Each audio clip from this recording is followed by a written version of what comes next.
नमस्कार.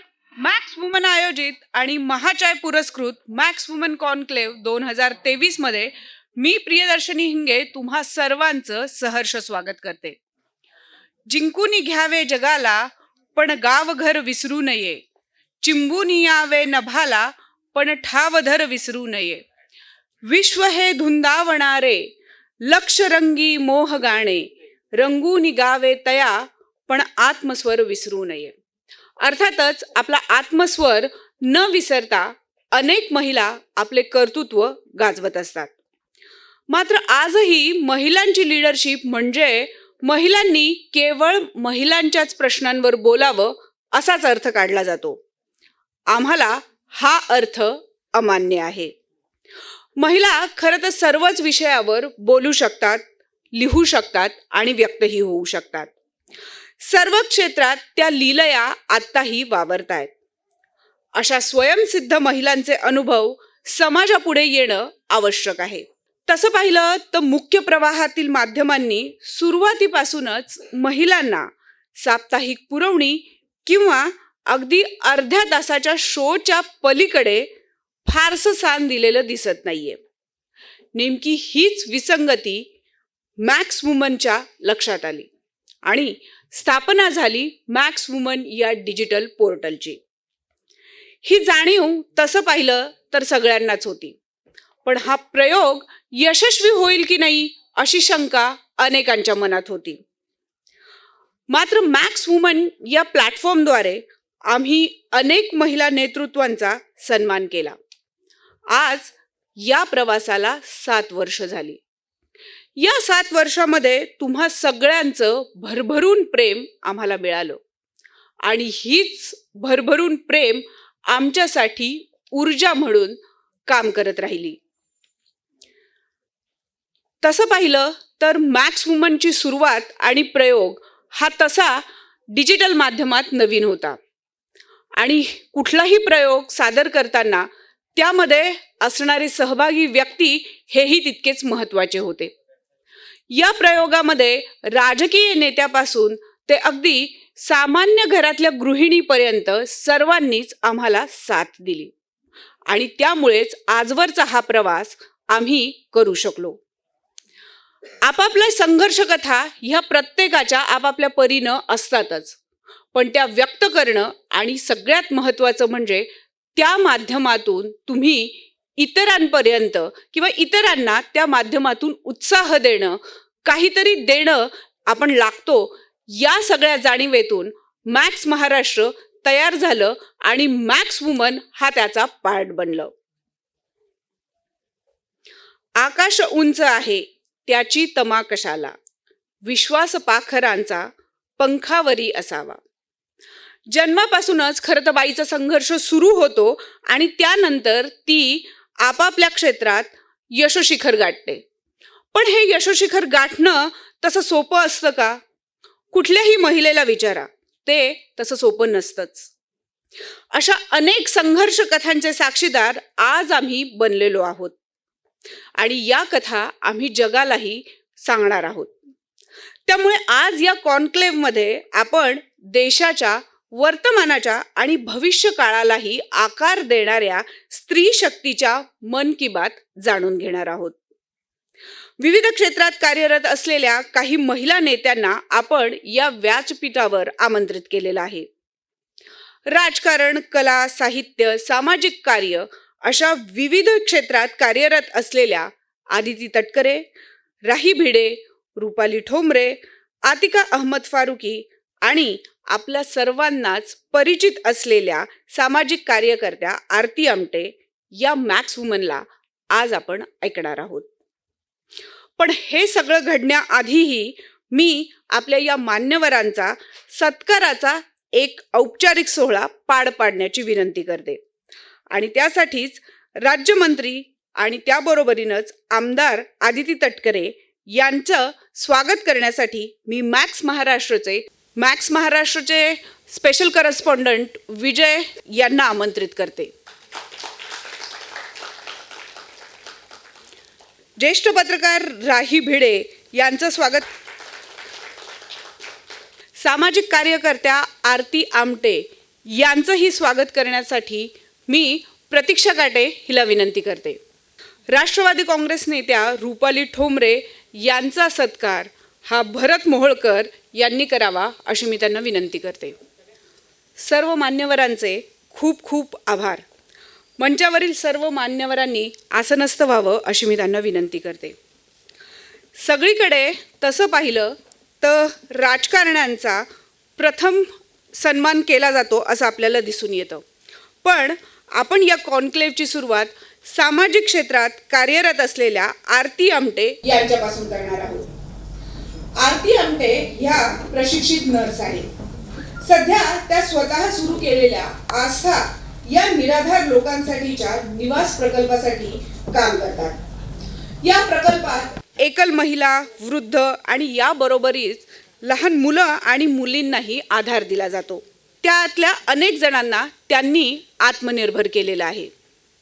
मी आरती आमटे यांना विनंती करते की त्यांनी मंचावर यावं आणि आपली मांडणी करावी. मी माझी सुरुवात बाबांच्या काही कवितांच्या ओळी आहेत त्याच्यावरून सुरुवात करते. शृंखला पायी असू दे दिगतीचे गीत गाई, दुःख या उदळीस आता आसवाना वेळ नाही, आसवाना वेळ नाही. आजी आणि मोठे बाबांना मी नमन करते आणि काही माझे जे आस्था प्रकल्प आहे आणि माझी सुरुवात कशी झाली मी थोडक्यात सांगायचा प्रयत्न करते. माझं लहानपण हेमलकशामध्ये झालं आणि सगळे प्राणी जंगलामध्ये आणि सगळं वेगळंच होतं माझ्यासाठी. म्हणजे आई बाबा म्हणजे डॉक्टर प्रकाश बाबा आमटे आणि मंदाकिनी आमटे, आई आणि बाबांनी आम्हाला लहानपणापासून, मला किंवा अनिकेत दादा असेल किंवा पिलू दादा म्हणजे माझा मोठा भाऊ दिगंत, आम्हाला तिघांनाही वाढवताना म्हणजे सारखंच वागवलं, कधी भेदभाव केला नाही. आणि आईबाबांना मी कायमच बघत होते की ते एवढ्या बिझी याच्यामध्ये हॉस्पिटलमध्ये पेशंट कसे येत होते आणि त्यांचं काम बघून मला नेहमी वाटायचं की आपण पण करावं.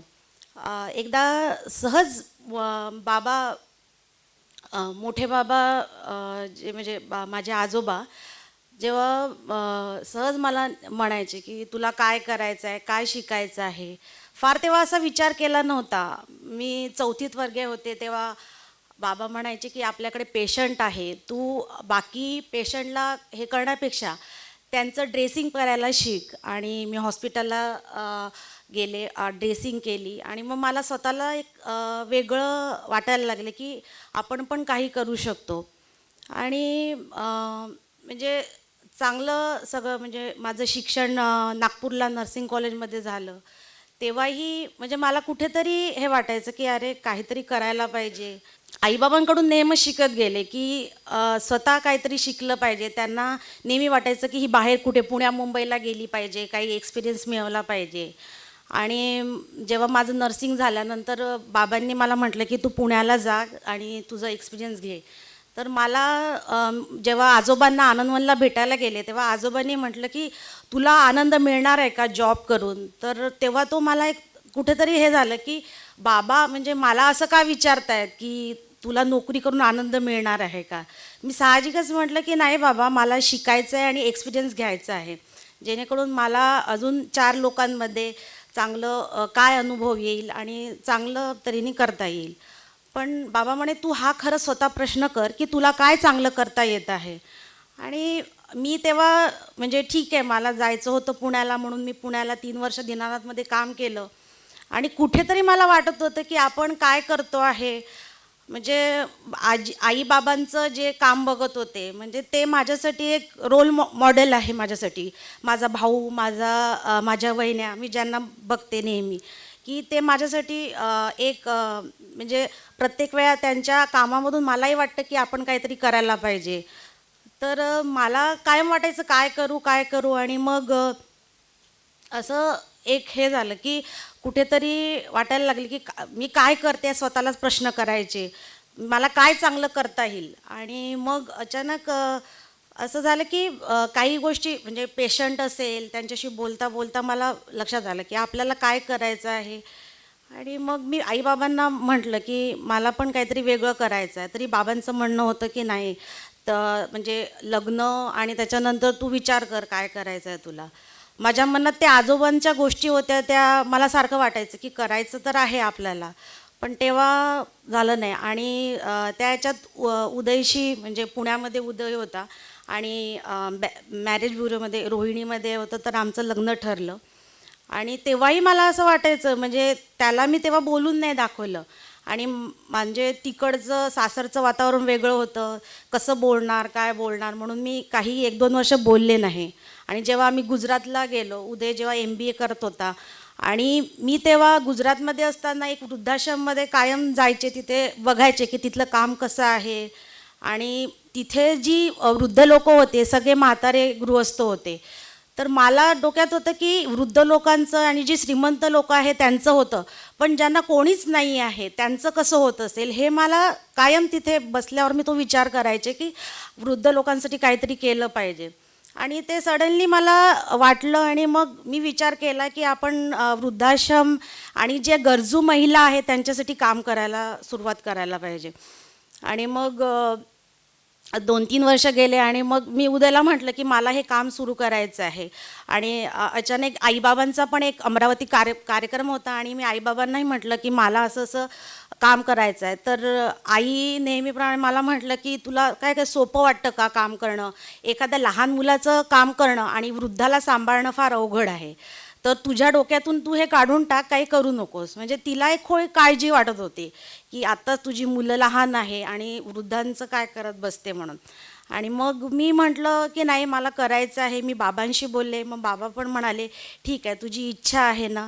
मग उदय पण बोलला आणि मग मी 1-2 वर्ष थोडंसं वेगवेगळ्या प्रकल्पामध्ये भेट दिली. कसं म्हणजे संस्था कशी चालते आणि कशाप्रमाणे कसं करायचं सगळं मी 1-1.5 वर्षामध्ये शिकले. आणि जेव्हा कोरोनाच्या काळामध्ये एक वृद्ध होते, ते आमच्या घरामध्येच राहत होते आणि मी 1 वर्ष आमच्या घरामध्येच त्यांना ठेवलं. आणि मला स्वतःला आत्मविश्वास निर्माण झाला की आपण पण काहीतरी करू शकतो. आणि नंतर मग हळूहळू अशी वृद्ध लोक यायला लागली, ज्या गरजू महिला आहेत त्या यायला लागल्या. आणि वेगवेगळे त्यांचे वेगवेगळे प्रसंग पण आहे की आता एक अर्चना नावाची मुलगी आली होती, ती आली होती तेव्हा तिला म्हणजे ती असं मरणाच्या याच्यामध्ये होती. तिचे मिस्टर होते ते तिला फार मारायचे. मग तिचं जे प्रेग्नेन्सी होती किंवा तिचं 6 महिने म्हणजे ॲबॉर्शन करण्यापासून सगळं डॉक्टरच्या सह्या आणि हे सगळं त्या 6 महिन्यामध्ये सगळं झालं. आणि तिला एक म्हणजे आमचा जो आस्था प्रकल्प आहे गरजू महिला, तो चालवण्यासाठी आम्ही आस्था भोजनालय म्हणून पण सुरू केलं आहे. जेणेकरून जी लोक आमच्या प्रकल्पामध्ये आहे गरजू आणि एकल महिला, त्या आमच्या भोजनालयामध्ये काम करतात आणि त्या आत्मसन्मानाने जगतात. जेणेकरून त्यांनाही वाटतं की म्हणजे प्रत्येकांची जी परिस्थिती आहे सेम असते की त्यांना माहेर पण आहे आणि सासर पण आहे, पण त्यावेळी त्या क्षणी कोणीच नाही आहे, त्यांना सांभाळायला कोणी नाही. आणि त्या माझ्याकडे आल्या म्हणून मग त्या स्वतःच्या पायावर म्हणजे आत्मसन्मानाने जगल्या. आणि प्रत्येकांचं वेगवेगळं आहे. मग कोणी एक सिंधी स्त्री होती जी विधवा होती आणि काही प्रॉपर्टीच्या प्रॉब्लेममुळे ती घरातून अचानक रात्री माझ्याकडे आली की ताई मला इथे राहायचं आहे. आणि फोन बंद केला, ती बोलायला तयार नव्हती. मग मी तिला म्हटलं की असं एकदम तू आली आता मी कसं करू, आणि घरी पण तू सांगितलं नाही आहेत. मग तिला म्हटलं की घरी फोन कर आणि सांग, तर ती तयार नव्हती. तिलाही समजवलं, तिला म्हणजे थोडंसं काउन्सिलिंग केलं, आपल्या आश्रममध्ये काम करायला लागली. आणि मग 8व्या दिवशी तिचा मुलगा तिला घ्यायला आला. तेव्हा तिचा मुलगा पण म्हणाला की आज मॅडम तुम्ही नसल्या तर आईनी मे बी कुठेतरी दुसरीकडे असती किंवा आत्महत्याही केली असती. तर अशा वेगवेगळ्या प्रत्येकाचे अनुभव आहे. आणि आम्ही जेव्हा भोजनालयामध्ये काम करतो तिथे पण आता आम्हाला भोजनालय आहे ते जिल्हा रुग्णालयामध्ये मिळेल, तिथे तर वेगवेगळ्या स्त्रिया येतात. आत्ताच जेव्हा आम्ही सडनली म्हणजे 2 महिने झाले तर एक माणूस आला आणि त्यांनी मला अचानक तू आम्हाला जेवण दे. आणि मी म्हटलं की नाही पहिले पैसे दे. तर त्यांनी मला लगेच चाकू दाखवला. तर मला एकदम थोडंसं मनामध्ये भीती झालं की आपल्याला चाकू मारेल, पण नंतर मी म्हटलं ठीक आहे, तू मला मारायचं असेल तर मारू शकतो, पण मी तुला काही बिना पैशानी तर जेवण देणार नाही. आणि मला तेव्हा आईबाबांची आठवण आली की आईबाबांना केवढ्या अडचणी आल्या असेल, त्यांनी किती अहोरात्र म्हणजे रात्री कधी पण पेशंट आला तर आईबाबा कायम पेशंट बघणं किंवा कुठे काही प्रॉब्लेम्स असेल तर इतक्या वेगळ्या पद्धतीने आईबाबा हँडल करायचे. माझ्यासमोर तेच होतं की आईबाबांना कितीतरी अडचणी आला, मग मला हे एवढंसं चाकू दाखवला म्हणून मी घाबरायला कशाला पाहिजे. त्याच्या धमकीने मी काही घाबरणार नाही, मला करायचं आहे ते मी काम करत राहील. कारण जेव्हा बाबांना मोठे बाबांनाही कितीतरी अडचणी आला की सुरुवातीपासून बाबांना जेव्हा लेप्रसी पेशंट आपल्या आनंदवनमध्ये होते, कितीतरी अडचणी आल्या. म्हणजे त्या ह्याच्यामधून मी शिकले की नाही, आपल्याला हे काम करायचं आहे. आणि मी तिथे काम करत राहिले 3 वर्ष. मग ते कोरोनानंतर मग मी काम नाही केलं, पण आता म्हणजे सडनली आमच्याकडे एक पेशंट आली, तेव्हा ती मला बोलली पण की ताई तुम्ही बंद का केलं, आमच्या पारधी कम्युनिटीसाठी तुम्ही एवढं चांगलं काम करताय आणि बंद का केलं. तर मी त्यांना म्हटलं की बंद नाही केलं आहे, आता हे जो आस्था प्रकल्प गरजू स्त्रियांसाठी आहे त्याला थोडंसं सुरळीत झाल्यानंतर मग आपण काम परत सुरू करूयात म्हणून. आणि मी तर विसरले होते की अरे आपण की तिथे रेग्युलर काम करत होतो, हे मी विसरून गेले होते. पण आता परवाच्या दिवशी जेव्हा ती मला बोलली तर मला असं वाटतं की नाही, तिथे अजून काम करण्याची आवश्यकता आहे. काही डॉक्टर लोक माझ्याशी जुळले आहे की आपण तिथे पारधी गावामध्ये जाऊन काम करूयात आणि गरज आहे. आणि बरेच वेगवेगळे अनुभव येत आहे. म्हणजे ज्या स्त्रिया आहे सगळ्या नाही म्हणता येत, पण वेगवेगळ्या स्त्रिया माझ्याशी बोलतात, त्यांना वाटतं की आपले पण वाटतं. आणि काही वेगवेगळ्या याच्यातून मला सांगतात की असं म्हणजे काही ना काहीतरी तुम्ही करता आहे, तर कोणापासून हे होतात. तर माझ्या आईबाबांनी मला तेच शिकवलं, आम्हाला नेहमी फ्रीडम दिलं, त्याच्यामुळे मी करू शकत आहे. जर माझ्या बाबांनी म्हटलं असतं की तू पुण्याला नको जाऊ किंवा मुंबईला जाऊ नको, तर मी शिकले नसते. लहानपणापासून मला असं वाढवण्यात आलं की आमच्या तिन्ही भावांमध्ये भेदभाव नाही केला, त्याच्यामुळे मी आज करू शकते. जे काही आहे आईबाबांमुळे तर मी करू शकते आहे, पण उदयचा एक खूप मोठा सपोर्ट आहे, त्याच्यामुळे पण मी करू शकत आहे. समजा उदयने मला म्हटलं असतं की तू करू नको, घरी राहा, तर मी केलं नसतं. कारण मला माहिती आहे, माझ्या आईने मला सांगितलं की ठीक आहे, घरचं म्हणजे तुला जे वाटतं आहे, पण सगळ्यांना मिळून मिसळून एकत्र हे करून तू सांभाळत असेल तर चांगलंच आहे. आणि नंतर आता एक आमच्याकडे एक पारधी मुलगा आलेला, तर 15 वर्षाचा होता आणि त्यांनी काहीतरी पॉयझन घेतलं होतं. तर त्याची म्हणजे आमच्या इथे कॅन्टीनमध्ये बसलेला, त्याला मी सहज म्हटलं की तुला काय झालं आहे, तू का बरं पॉयझन घेतलं. आणि त्यांनी मग मला सांगितलं की मला शिकायचं आहे, पण माझे जे वडील आहे ते दारू पिऊन पैसा पूर्ण वेस्ट करतात. तर मग मी त्याच्या आईला म्हटलं की हा खोटं तर बोलत नाही ना. मग त्याच्या आईने मला सांगितलं की नाही, माझा मुलगा हुशार आहे, पण सगळे जे पैसे आहे दारूमध्ये तो म्हणजे याचे वडील पूर्ण उडवतात. तर मी त्याला म्हटलं की आत्महत्या करून काही हा प्रश्न म्हणजे मिटत नाही.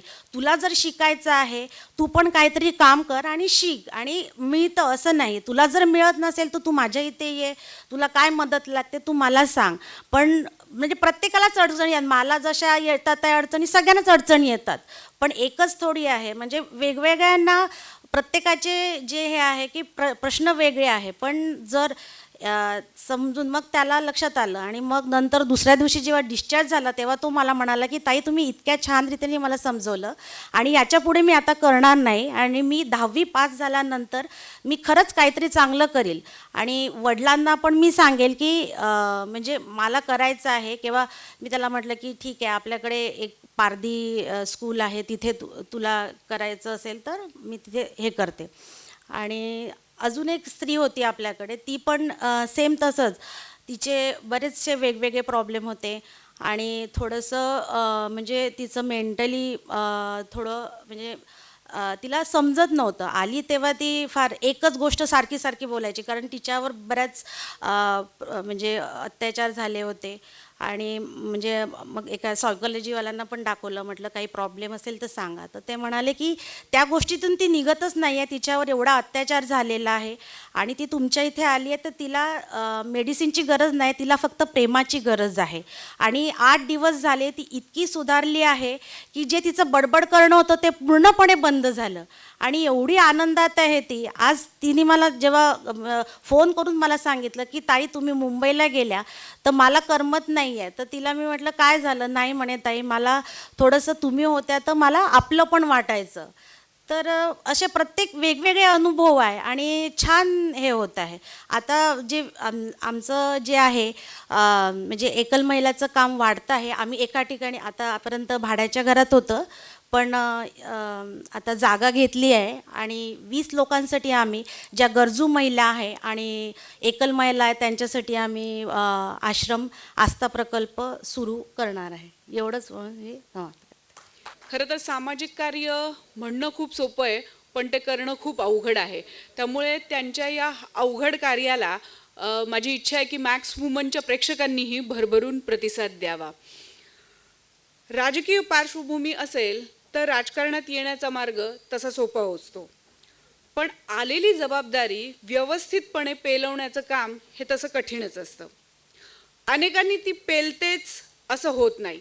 बऱ्याचदा या ओझ्याखालीही ते जबून जातात. अशा प्रकारे आपण बघतोय की मोठी राजकीय पार्श्वभूमी असलेल्या माजी राज्यमंत्री अदिती तटकरे यांनी अल्पावधीतच त्यांच्या कामातून अनेकांच्या मनामध्ये ठसा उमटवला होता. तळागाळात जाऊन लोकांशी संवाद साधणं, जनहितासाठी सतत झटत राहणं हा तसा त्यांचा स्वभावच. आदिती या तरुण आणि तडफदार असल्यामुळे त्या राजकारणात येऊ इच्छिणाऱ्या असंख्य महिलांसाठी खरं तर आदर्शच ठरतात. अशा या आदिती तटकरेंना मी विनंती करते की त्यांनी व्यासपीठावर यावं आणि आपल्या विचारांची मांडणी करावी. राजकारण्यांच्या हातात माईक आलं की ते सोडत नाहीत, म्हणून मॅक्स वुमेननी 10 मिनिटाचीच वेळ निश्चित केलेली आहे. कारण बदलता काळ पाहता 10 मिनिटापेक्षा जास्ती कोणाचं अटेन्शन स्पॅन राहत नाही हे त्यांनी ओळखलेलं असल्यामुळे आणि जास्ती डिजिटल प्लॅटफॉर्म असल्यामुळे फेसबुक, इंस्टाग्राम किंवा यूट्यूबवर 10 मिनटं जरी आपल्याला व्ह्यूविंग मिळाली तरी आजच्या जगामध्ये किंवा वातावरणामध्ये आपण फार सक्सेसफुल आहोत असं मी मानते. आज मॅक्स वुमन कॉन्क्लेव्हच्या माध्यमातून आम्हाला सगळ्यांनाच आमची वैयक्तिक जर्नी इथे मांडण्याची संधी दिल्याबद्दल मी मॅक्स वुमनचे आभार मानते.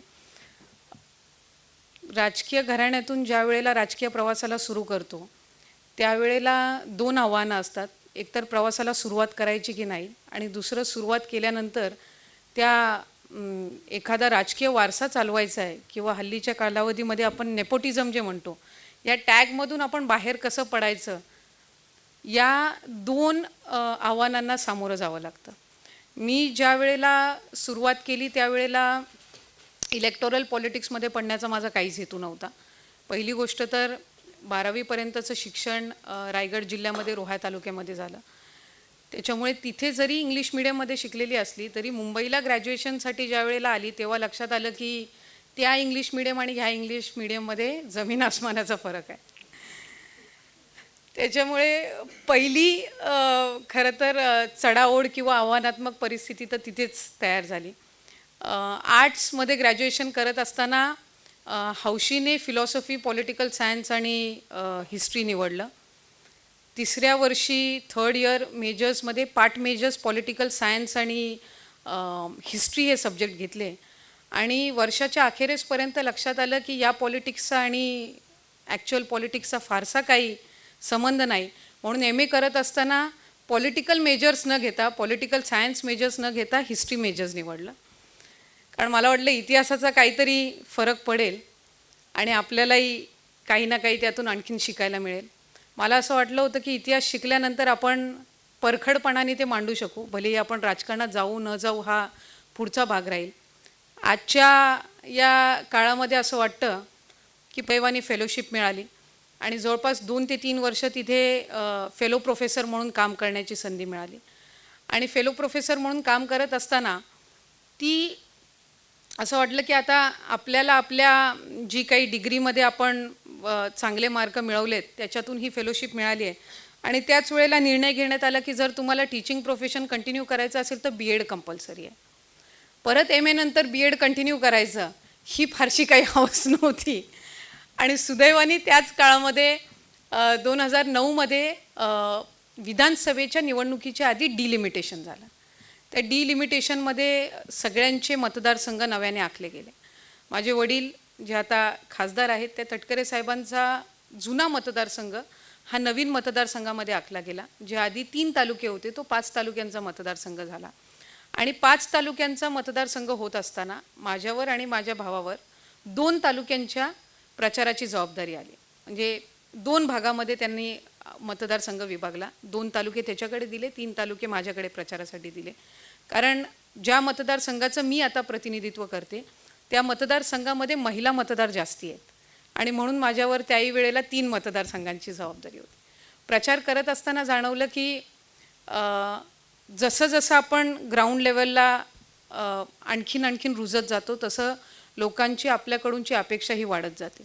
त्याच्यामुळे तुम्हाला राजकारणामध्ये किंवा इलेक्टोरल पॉलिटिक्समध्ये यायचं असो किंवा नसो पण तुम्हाला तो जो कॉन्टॅक्ट आहे किंवा लोकांसोबतची असणारी जी तुमचा एक जनसंपर्क जो झालेला असतो हा टिकवून ठेवणं खूप गरजेचं असतं. कारण मी त्यावेळेला जेव्हा सुरुवात केली त्यावेळेला 21-22 वर्षाची होती. त्यावेळेला फारशी काही म्हणजे राजकारणात सक्रिय राहण्याची तितका काही अनुभव नव्हता आणि म्हणून जे आपण प्रचारात बोललोय ते आपण करेस्तोवर तरी आपण थांबायचं नाही हा बेसिक विचार होता. आणि म्हणून तो करत असताना 2011-12मध्ये राष्ट्रवादी युवती काँग्रेसची स्थापना झाली.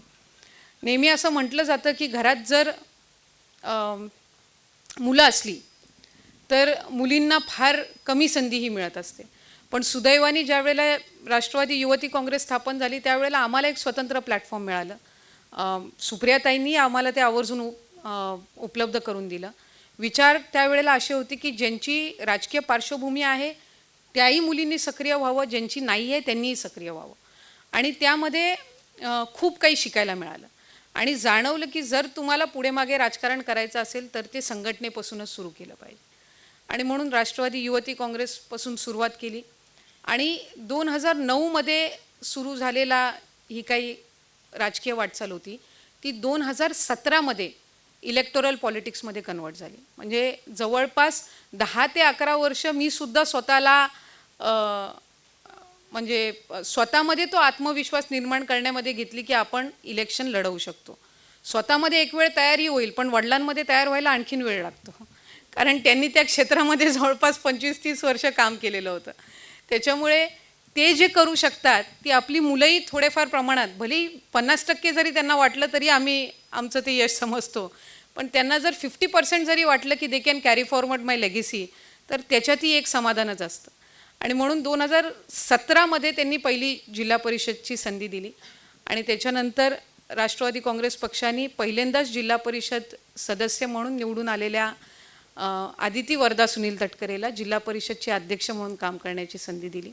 आदरणीय पवारसाहेबांनी आदरणीय अजितदादांनी ही संधी दिली आणि जिल्हा परिषदमध्ये काम करत असताना लक्षात आलं की आता आपण विधानसभा लढवू शकतो. विधानसभा लढवली. 2019मध्ये विधानसभा लढवत असताना सगळे सर्वे सांगायचे की 15-20 आमदार निवडून येतील राष्ट्रवादीचे आणि 15-20 आमदार काँग्रेसचे निवडून येतील. मी फक्त एवढीच प्रार्थना करायची त्या 15-20 मधली मी असावे. म्हणजे सुरुवात तरी निदान सक्सेसफुल असावी.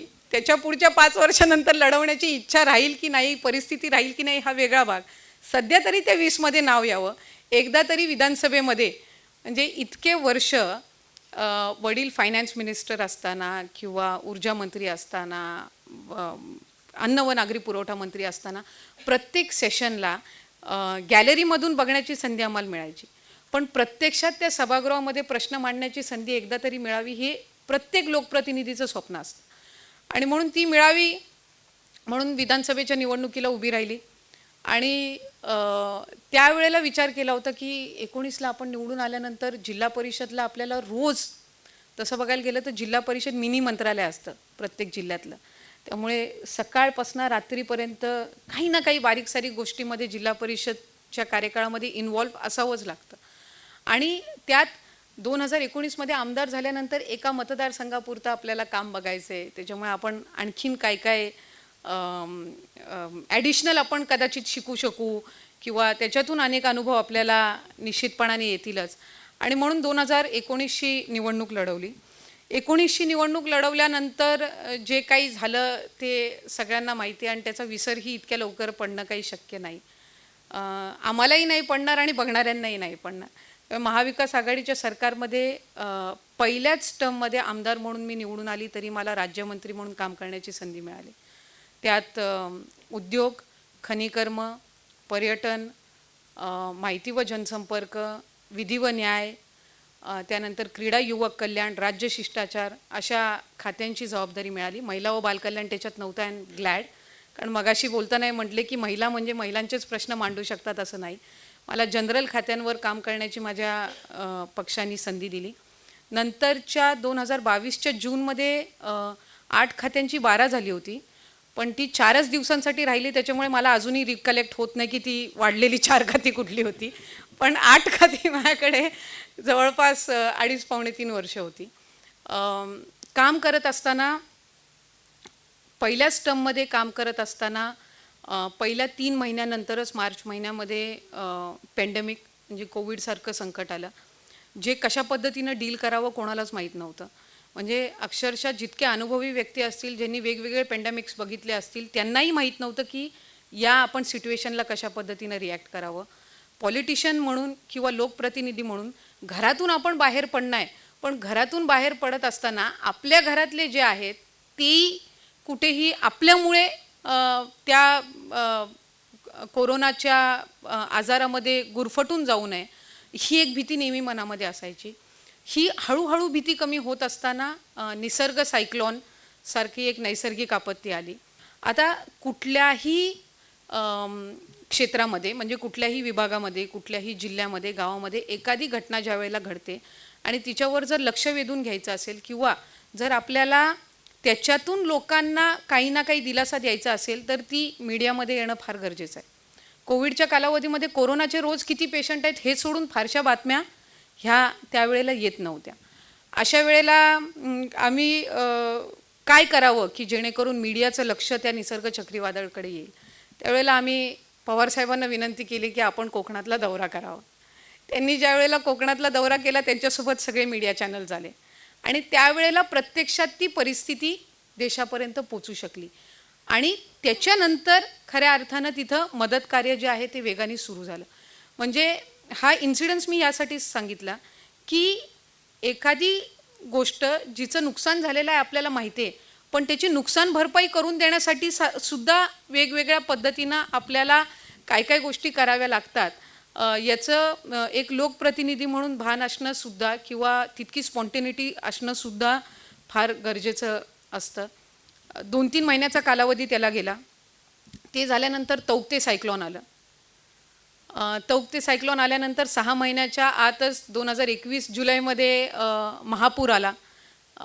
दरड मोठ्या प्रमाणामध्ये आमच्या इथे कोसळली होती. जवळपास 100हून अधिक लोकांचा जीव गेला होता. अँड माझं पहिलं टेन्युअर असल्यामुळे माझ्या वडिलांचा राजकीय अनुभव खूप होता. But in your initial phase of politics तुम्ही स्टील खूप इमोशनल असता. तुम्हाला अजूनही तितके तुम्ही रेझिलियंट झालेले नसता या गोष्टींना फेस करण्यासाठी किंवा आपण कशा पद्धतीनं डील करावं. त्यावेळेला मी ज्या ज्या गावांमध्ये जायची तिथे तिथे आतून मला इतकं असं इमोशनली हे वाटायचं की आपण काय यांच्यासाठी देऊ शकू जे यांचं नुकसानाची भरपाई करून देऊ शकेल. But as a guardian minister, as a politician तुम्हाला ती जी इमोशनल टर्मॉईल आहे, ज्या वेदनांमधून तुम्ही आतमध्ये जाता किंवा त्या तुमच्या चेहऱ्यावर तुम्ही कधीच आणू शकत नाही.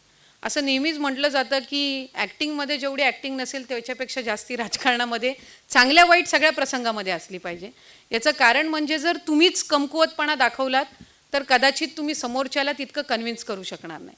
आणि म्हणूनच स्वतःच्या आतलं असणारे जी काही त्यावेळेला मी म्हणेन ज्या भावना होत्या त्या तशा तंतोतंत व्यक्त करणं शक्य नव्हतं, कारण त्यावेळेला लोकांना दिलासा देणं गरजेचं होतं. At the end of the day आपण पदावर बसल्यानंतर काम काय करतो याला जास्ती महत्त्व आहे. अनेक लोक तुम्ही पदावर कसे बसलात ह्याच्याबद्दल बोलतील, पण माझे नेहमी प्रायोरिटी राहिलेली आहे की एकदा पदावर बसल्यानंतर आपण या सगळ्या चर्चा बाजूला ठेवून पदावर असताना आपण काय काय करू शकतो या गोष्टींना जास्ती महत्त्व आहे. सो एका बाजूला या कॅलॅमिटीजसोबत डील करत असताना मला माझ्या टेन्युअरमध्ये एकतर नेहमीच जे एक पॉलिटिकल बॅकग्राऊंड आहे म्हणून तुम्ही एका प्लॅटफॉर्मवर आहात, स्वाभाविक आहे त्या प्लॅटफॉर्मचा किंवा त्या पॉलिटिकल बॅकग्राऊंडचा आम्हाला अभिमानी असतो, कारण we don't choose the family we are born into. आपण ते निवडत नाही.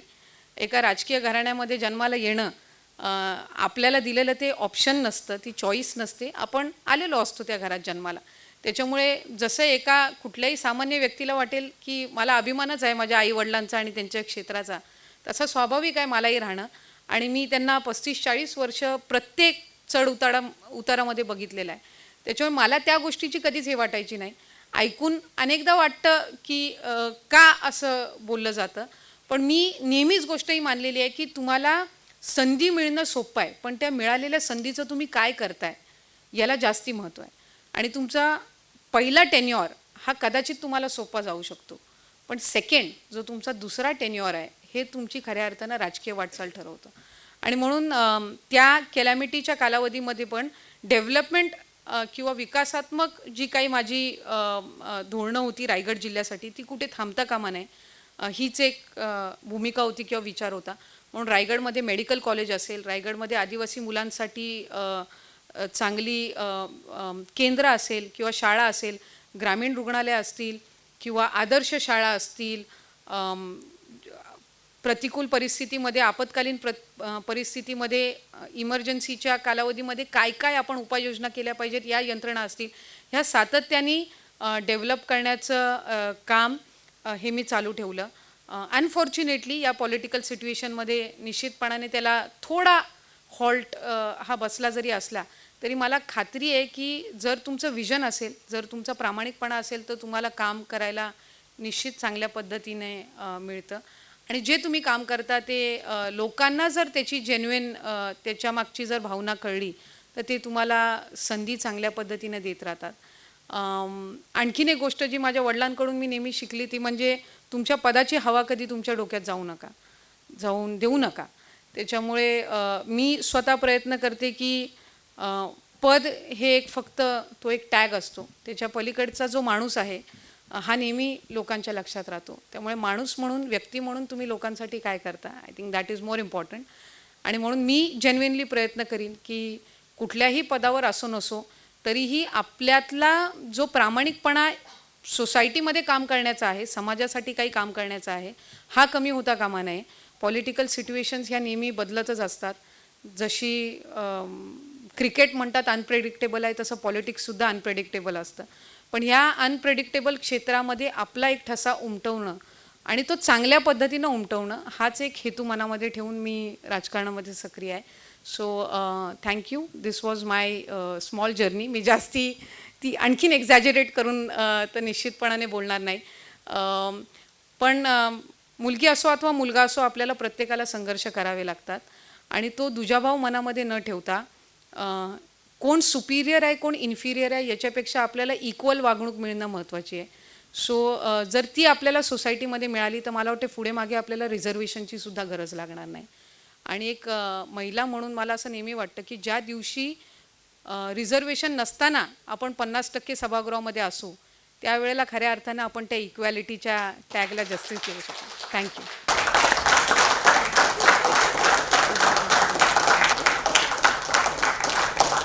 धन्यवाद आदिती. खरं पाहिलं तर या सगळ्या भाषणाचा समारोप कसा करावा, कारण याच्यामधल्या खूप महत्त्वाच्या गोष्टी इथे आलेल्या आहेत आणि ते म्हणजे एक महिला नेतृत्व. केवळ राजकारणातच नाही तर समाजकारण असेल, अर्थकारण असेल, इथे सगळीकडेच अगदी साहित्यातही असेल, इथे महिलांबद्दल बोलणं आणि महिलांना प्रतिनिधित्व मिळणं ही नितांत आवश्यकतेची गोष्ट आहे. Thank you so much. मी आपल्याकडे आलेल्या ज्या आपल्या अतिथी आहेत आतिका फारुकी यांचं सत्कार करण्यासाठी निमंत्रित करते रवी चव्हाण यांना. त्यांनी त्यांचं स्वागत करावं असं मी त्यांना सांगते.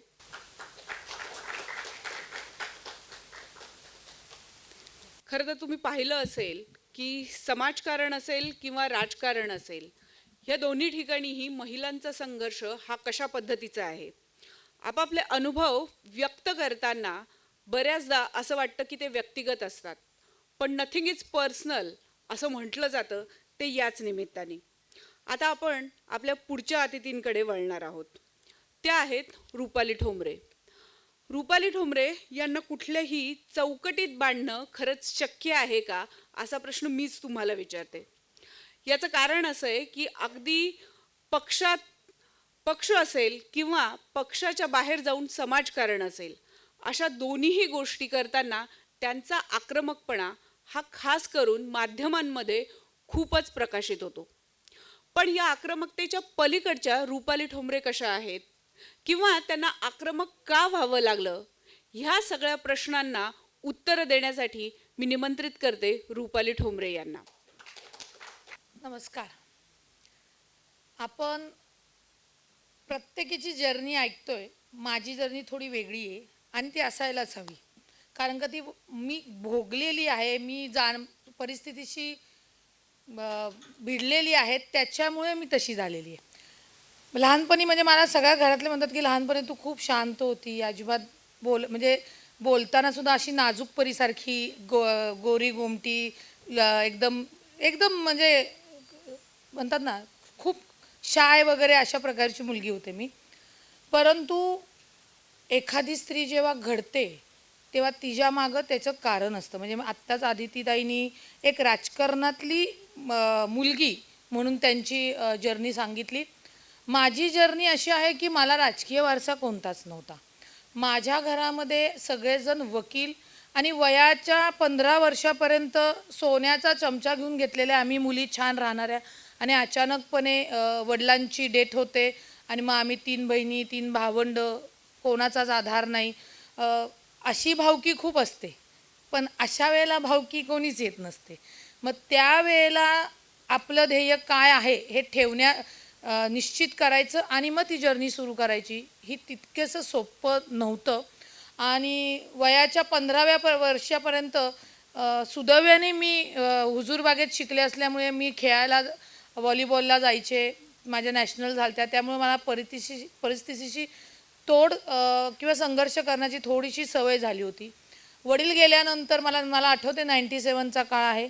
98ला माझी मोठी बहीण एक्सपायर झाली. का झाली तर आता आमचं कसं होणार. म्हणजे सोन्याच्या चमचा घेऊन आलेल्या आम्ही पर्या, आमची भावंड ही अचानकपणे वडिलांचा जे छत असतं ते गेल्यानंतर पुढे कसं होणार या धसक्यामध्ये माझी मोठी बहीण गेली.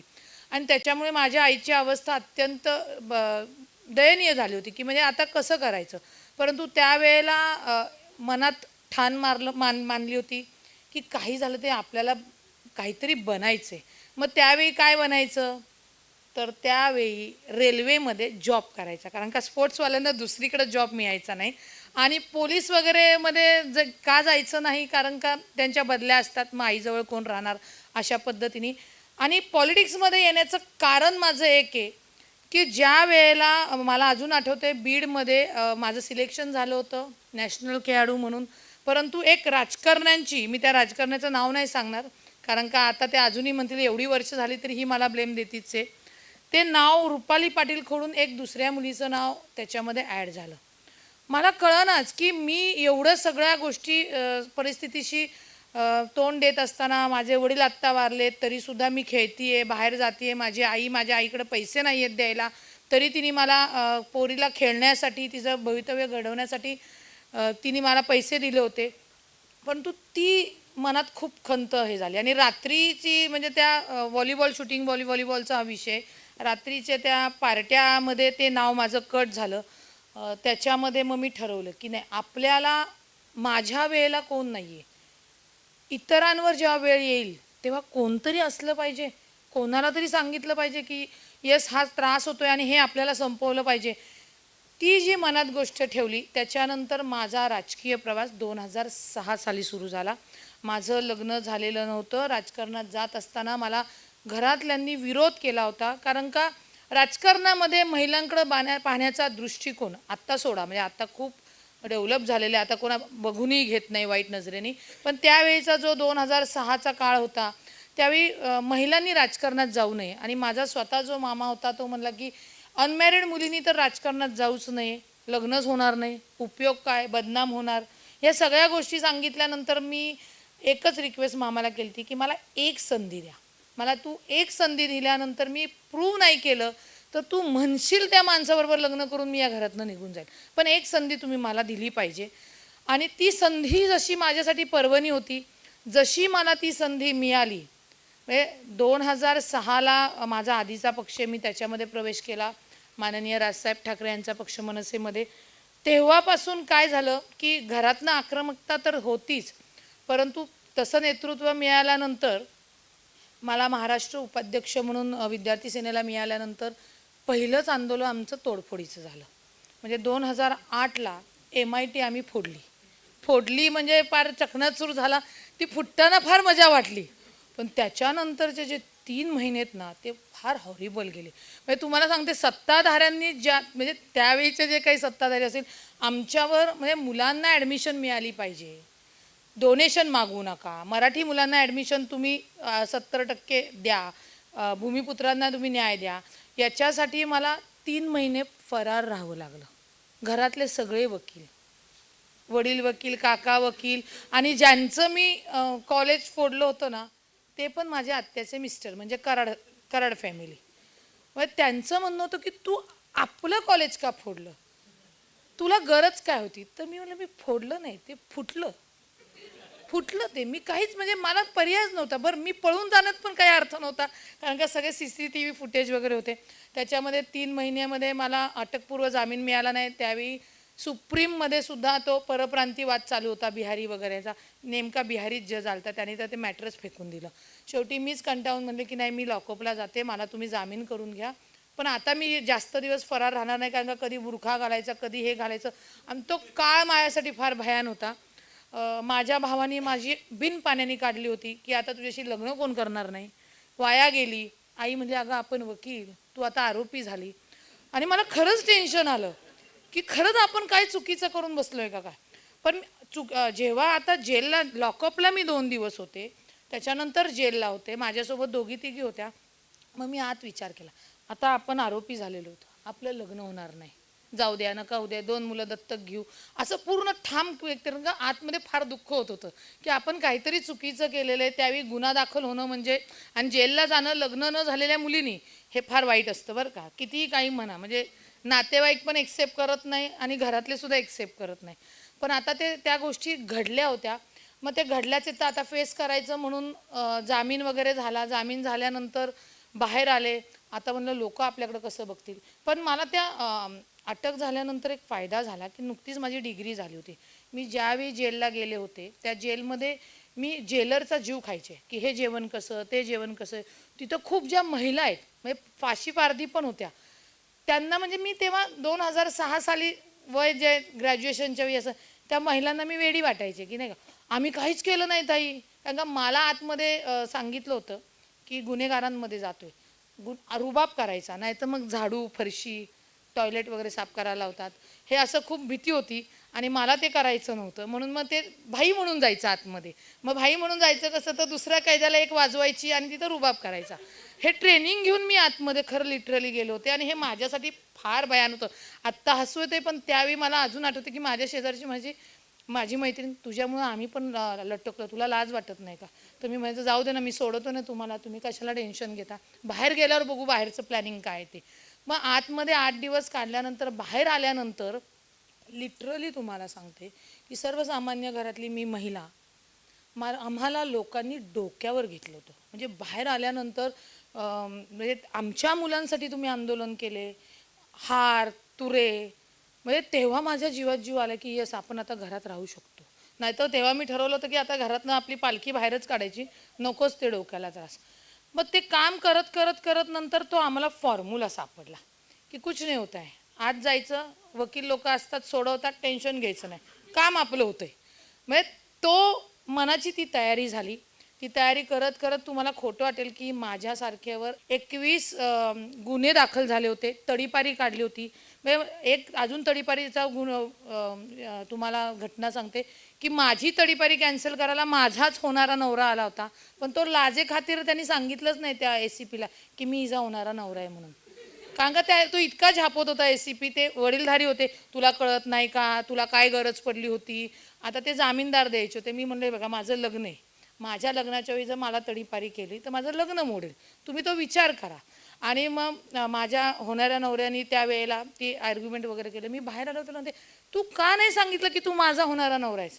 तो म्हणला मला काय अजून 2 शिव्या ऐकायच्या नव्हत्या, त्यांच्या वाईट ऐकायचं नव्हतं. ही अशी जर्नी सुरू झाली.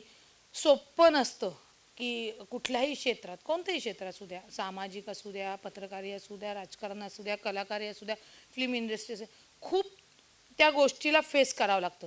आणि मला या राजकारणात येताना माझ्या स्वतःला असं वाटायचं की आपण सुरक्षित राहिलं पाहिजे. मग 2 वाजवावे लागले तरी चालेल, आपल्याकडं वाकड्या नजरेने कुणीही बघता कामा नये. मग आणि माझी प्रॅक्टिस सुरू झाल्यानंतर मी क्रिमिनलमध्येच प्रॅक्टिस करायचे. म्हणजे माझं असं म्हणणं होतं, तो गुन्हेगार जरी असला किंवा तो रात्री 8:30चा जरी कार्यकर्ता असला तरी त्याने येऊन ताई नमस्तेच म्हणलं पाहिजे. दारूमध्ये सुद्धा आपल्याला अपशब्द किंवा हे बोलता कामा नये आणि ती दहशत आपली असली पाहिजे असं मला खरंच प्रामाणिकपणे वाटलं. आणि मी त्याप्रमाणे तशी गुंडीन बनले म्हणलं तरी चालेल, काय त्याला पर्याय नव्हता. स्वतःचं रक्षण करताना कोणतरी श्रीकृष्ण येणार, तोपर्यंत आपलं हाल हवाला फिनिश होणार आणि मग आपण ते करायचं, त्या मताशी मी सहमत नाही आहे. जे होईल ते होईल, आपणच करायचं. आणि मला ह्या ॲग्रेसिव्हचा किंवा या आक्रमकतेचा, एकतर वकील असल्यामुळे प्रशासनाचं काम चांगलं लक्षात आलं. 2012 ते 2017 मी पुणे महानगरपालिकेमध्ये काम केलेले. 5,500 कोटीची, आता 9,000 कोटीची ती मनपा आहे. त्यामुळे एखाद्याचं काम जे इतकं साधं सोपं असतं की एखादा लोकप्रतिनिधी घेऊन जातो तेव्हा अधिकारी त्याला मूर्खात काढतात, बायलॉज किंवा कारण किंवा हे सांगून. माझ्याकडे एकच वेपन असायचं, जसं गुंड बंदूक ठेवायचा की देतो का नाही सांग, नाही तर तुला शूट करेल. मी म्हणायचं काम करता की नाही सांगा, का आंदोलन करू. त्यामुळे माझं काम व्हायचं, माझं कुठलंच काम अडलेलं नाही आहे, ना मंत्रालयात अडतं ना कुठेच अडतं. कारण का आता त्यांनाही लक्षात आलं की मॅडम फार हुशार आहेत. मॅडमवर गुन्हा जरी दाखल केला तर मॅडम जेलमध्ये जातात आणि बाहेर येतात, काही त्यांना टेन्शन नाही. आणि मला टेन्शन का नाही की ह्या केसेसमधनं सोडण्यासाठी मी वकीलच नवरा बघितला. फी द्यायला पण नको आपल्याला, कारण का वकिलांची फी खूप असते हे लक्षात घ्या, तारखा पण प्रचंड असतात. त्यामुळं काही जरी झालं तर नवऱ्याला एक फोन केला, भावंड तर होतीच पण हक्काचा की बाबा ये, त्याला वाटतं आपली बायको बाहेर यावी, तर तो पटकन जामीन करतो आणि ते सुटका लवकर होते. आणि त्याच्यामुळे राजकारणात ज्यांच्यावर खोटे गुन्हे दाखल होतात मी तिथं स्वतःहून हजर असते, कुठलेही पक्षाचे ते असले तरी. आणि मुद्दा असा आहे की महिलांना आता तुम्ही बघता म्हणजे मंत्रिमंडळात एकही महिला नाही आहे. नुसती महिला आली म्हणून तुम्ही तिला बालकल्याण द्यायचं. आता आदितीताईंचा विषयच वेगळा आहे की आदितीताईंच्या घरात तो प्लॅटफॉर्म होता, त्यांना ती सुरक्षा होती, त्यामुळे ते मंत्रिपद त्यांना एवढ्या कमी वयात मिळालं. सर्वसामान्य महिलेला पद हे नाही मिळत, ते मिळवावं लागतं. आणि ते मिळवताना स्वतःची सुरक्षा करावी लागते, स्वतःचं चारित्र्य खमकेपणाने सांभाळावं लागतं. हेही तितकंच खरं. कितीही तुम्ही PhD धारक असा नाही तर काय असा, भिडेताई सांगतीलच, त्यांच्याही पत्रकारीमध्ये जे त्यांना अनुभव आलेत. पण मला याचा खूप फायदा झाला की माझ्याकडे वाईट नजरेने बघणारं कोण राहिलंच नाही. तो आधीच घाबरतो की नको. आणि जरी कुणी बोललं तर मी म्हणते ठीक आहे, तुझ्या बायकोला बरोबर आणते, मग तुला कळेल की काय व्यथा असतात काय नाही. मर्मावर बोट ठेवलं की सक्सेस हा मिळतो हे मला लक्षात आलं. मी त्याच्यानंतर मला ते एक चॅलेंजिंग, म्हणजे राजकारणामध्ये आपण किती चांगलं करू शकतो. राजकारण्यांनी महिलांसमोरच महिला आणतात आणि महिलांचं अस्तित्व संपवतात. म्हणून माझा राजकारणांमध्ये सांगण्याचा माझ्या मैत्रिणींना भगिनींना विनंती असते की एकमेकींच्या पायात पाय घालण्यासाठी किंवा कुणीतरी सांगितले म्हणून करू नका. आज सुषमाताई अंधारे मला सांगायला आवडेल, त्या दुसऱ्या पक्षात आहेत परंतु माझ्या खूप चांगल्या मैत्रिणी आहेत. म्हणजे त्या माझ्यापेक्षा, म्हणजे त्यांना आता सभा गाजवायला मिळाली आणि मग मी तिच्यावर जळायचं, मग नाही कशाला आपण. ह्या गोष्टी महिलांनी राजकारणात कंपल्सरी टाळल्या पाहिजे असं माझं मत आहे. आणि युवती पण खूप यायला तयार आहेत, त्यांनाही फक्त ते व्यासपीठ निर्माण करून द्यायची गरज आहे.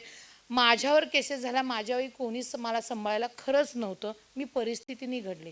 पण मला इतरांना सांभाळण्याची जर अशी संधी मिळाली तर ती मी सोडत नाही. कारण का मला महिलांचा कारवा तयार करायचा आहे. तो कारवा जोपर्यंत तयार होणार नाही तोपर्यंत महिला सक्षम, ती दुर्गा, ती नवदुर्गा हे सगळं खोटे आहे बरं का. हे नावाला उगीच आपलं म्हणायचं आणि नंतर ती पानं पुसायची. म्हणजे इतरांच्याच पुरुषांना मी नावं नाही ठेवणार, आमच्या घरापासून मी माझी सुरुवात करते. ते सिद्ध करावं लागतं आपल्याला, तो विश्वास द्यावा लागतो. तेव्हा कुठं घरातले आपल्यावर विश्वास ठेवतात. त्याच्यानंतर माझं लग्न झालं. माझं लग्न म्हणजे मी सोडून दिलं होतं तर तुम्हाला सांगायला आनंद वाटेल, समोरनं प्रपोज आलं होतं. तेव्हा कुठेतरी बरं वाटलं, हाय इधर भगवान है कुछ तो अच्छा होगा. मग ते समोरनं प्रपोज आल्यानंतर मला 2 मुलं आहे. म्हणजे मला 12 वर्षाची मुलगी आहे, 6 वर्षाचा माझा मुलगा आहे. पण ते करत असताना सुद्धा मला नवऱ्याने त्या राजकारणामध्ये साथ दिली. म्हणजे माझी मुलगी 2 वर्षाची असताना मी चांदणी चौकातला टोल फोडला होता. तेव्हाही मला 2 दिवस मी लॉकअपला होते. तेव्हा माझा नवरा बिचारा घरी रडत होता. पण मी इथनं लॉकअपमध्ये गपचूपमध्ये जरा बाहेर येऊन फोन करून सांगितलं, रडू नको, मी येणार आहे उद्या, बाहेर काळजी करू नको. म्हणजे हे करावं लागतं तयार. म्हणजे माझ्या सासरकडची फॅमिली, माझे सासरे हे पोलीस अधिकारी रिटायर आहेत. गुन्हा आरोपी की त्यांचं BP वाढतं की त्यांना ते चुकीचं वाटायचं. पण त्यांना नंतर कळलं की आपल्याच घरात आरोपी आलेला आहे, आता रोज त्यालाच आपल्याला सांभाळायचे. पण तेही त्यांनी खूप चांगल्या पद्धतीने सामावून घेतलं. म्हणजे कुठलंही संकट आलं किंवा काही जरी करायचं असेल, आपण जर ठामपणे केलं आणि आपल्या घरातल्यांना विश्वास देऊन केलं आणि आपल्यासोबत आपण सक्षम होतोच आहे, पण आपल्याबरोबर इतर महिलासुद्धा सक्षम होण्याचं जर बघितलं तरच मला वाटतं त्या आयुष्याची कुठेतरी पूर्तता. आता मी राष्ट्रवादी काँग्रेस पक्षामध्ये आहे. माननीय अजितदादांनी मला घेतलं. मी अजूनही माझं जे 15 दिवसात काम व्हायचं ना, अजितदादांचं नाव लेबल लागल्यामुळे 5 दिवसात काम होतं. अजूनही मला जर 2-3 महिन्यांनी लॉकअपला वगैरे गेले नाही की बरं वाटत नाही, की एकदा तरी जाऊन यायला पाहिजे, शांती मिळते तिथे. म्हणजे थोडंसं ते अधिकारी घाबरतात, ही फॅक्ट ते लक्षात घ्या. कारण का लोकांची कामं होणं खूप गरजेचं आहे. म्हणजे आजच सकाळी मला 6 वाजता प्रज्ञा कुलकर्णी नावाच्या मुलीचा फोन आला होता, सकाळी 6 वाजता, की बिल्डरचा एक प्रॉब्लेम आहे ताई, आमच्या त्यांचं काय ॲग्रीमेंट झालं ते देत नाही. म्हटलं 6 वाजलेत सकाळचे, बिल्डर पण झोपलाय, मी पण झोपले, आपण 11 वाजता बोलू. म्हणजे मी हे तिला सांगितलं, पण तिला तो विश्वास होता की बाबा 6 वाजता का होईना आपण या ताईला फोन करून हा प्रॉब्लेम सांगू शकू. पालिकेतली कामं असतात, अनेक कामं असतात. मी हे घडत असताना तुम्हाला सांगते की पालिकेतल्या जवळजवळ 120 महिलांना कामावरनं कंत्राटी कामगारांना काढलं होतं. मला फक्त आमच्या त्या आधीच्या सहकाऱ्यांनी चिडवले की तू काहीच करू शकत नाही. मी वैतागले होते प्रशासनाला सांगून. शेवटी मी महानगरपालिकेच्या वर उभी राहिले. वर जेव्हा मी उभी राहिले, माझ्यासोबत माझी ती दुसरी सहकारी युगंधरा होती. एकतर तिला मी बरोबर घेऊन गेले, ती खाली बघून म्हणते मला चक्कर आल्यासारखी होते. मी तिला म्हणलं तू जर पडलीस ना तर मला उडी घ्यावी लागेल, तू मागं थांब पहिले. आणि ती भिंत थोडी हालत होती. त्याला मला खालच्यानी सांगितलं की खाली या, खाली या, पाय टाका बाहेर. त्या आवेशात मी खरं पाय टाकला होता, पण चुकून जर खाली पडलं असतो ना तर मग आमचा भुगाच होता. परंतु खाली त्या अग्निशामकांनी जाळी बिळी ठेवली असती. पण महानगरपालिकेच्या यंत्रणाचं काही खरं नसतं, ते कधी त्यातनं खाली पडू ते कळलं नसतं. परंतु त्या 120 जणींना मी कामाला घ्यायला लावलं. ही एकत्र संघटितपणे ह्या गोष्टी आपल्याला करता येतात आणि राजकारणात सुद्धा छान गोष्टी करता येतात, सक्षमपणे करता येतात. फक्त संधी देणाऱ्यांनी पण दिली पाहिजे नाही राजकारणामध्ये, नाहीतर संधी देणारे खूप कमी असतात. एकतर सांगितलं सर्वसामान्य महिलेला नसतो मान, पण माझं मी मत करून ठेवलं की मी जिथनं उभं राहील तिथनं आमचं सरकार सुरू आणि तिथनं आपण त्या खुर्चीचे मालक आपण. हे लक्षात घेतलं पाहिजे. हे करत असताना खूप त्रास झालेला आहे. प्रचंड म्हणजे तुम्हाला सांगते, मुलांपासून लांब राहणं, म्हणजे छोटी छोटी असताना लॉकअपमधनं चोरून बोलणं किंवा ते लॉकअपमध्ये आणल्यावर आणू नका, हे फार दुःखदायक होतं. पण कोणाला सांगणार, दुःख करायचं तर होतं.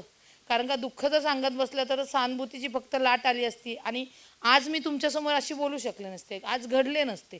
आणि जे कोणी म्हणजे डिबेटला असो, आक्रमकतेपणाने असो, आता ते करत असल्यामुळे एक लेवल आलेली आहे. त्यामुळे समोरचं कुणी येऊ दे, कुठल्याही लेवलच्या येऊ दे, त्यांना त्यांच्याच लँग्वेजमध्ये, त्याच भाषेमध्ये सुद्धा सांगता येतं.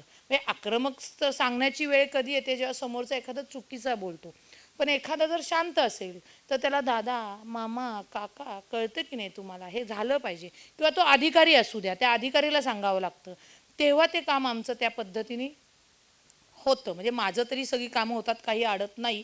एखादं अडलं की मग आंदोलन करायचं, जेलला जायचं, मग पुढं आपली रांग 6 महिने वर्षभर आरामशीर चालते.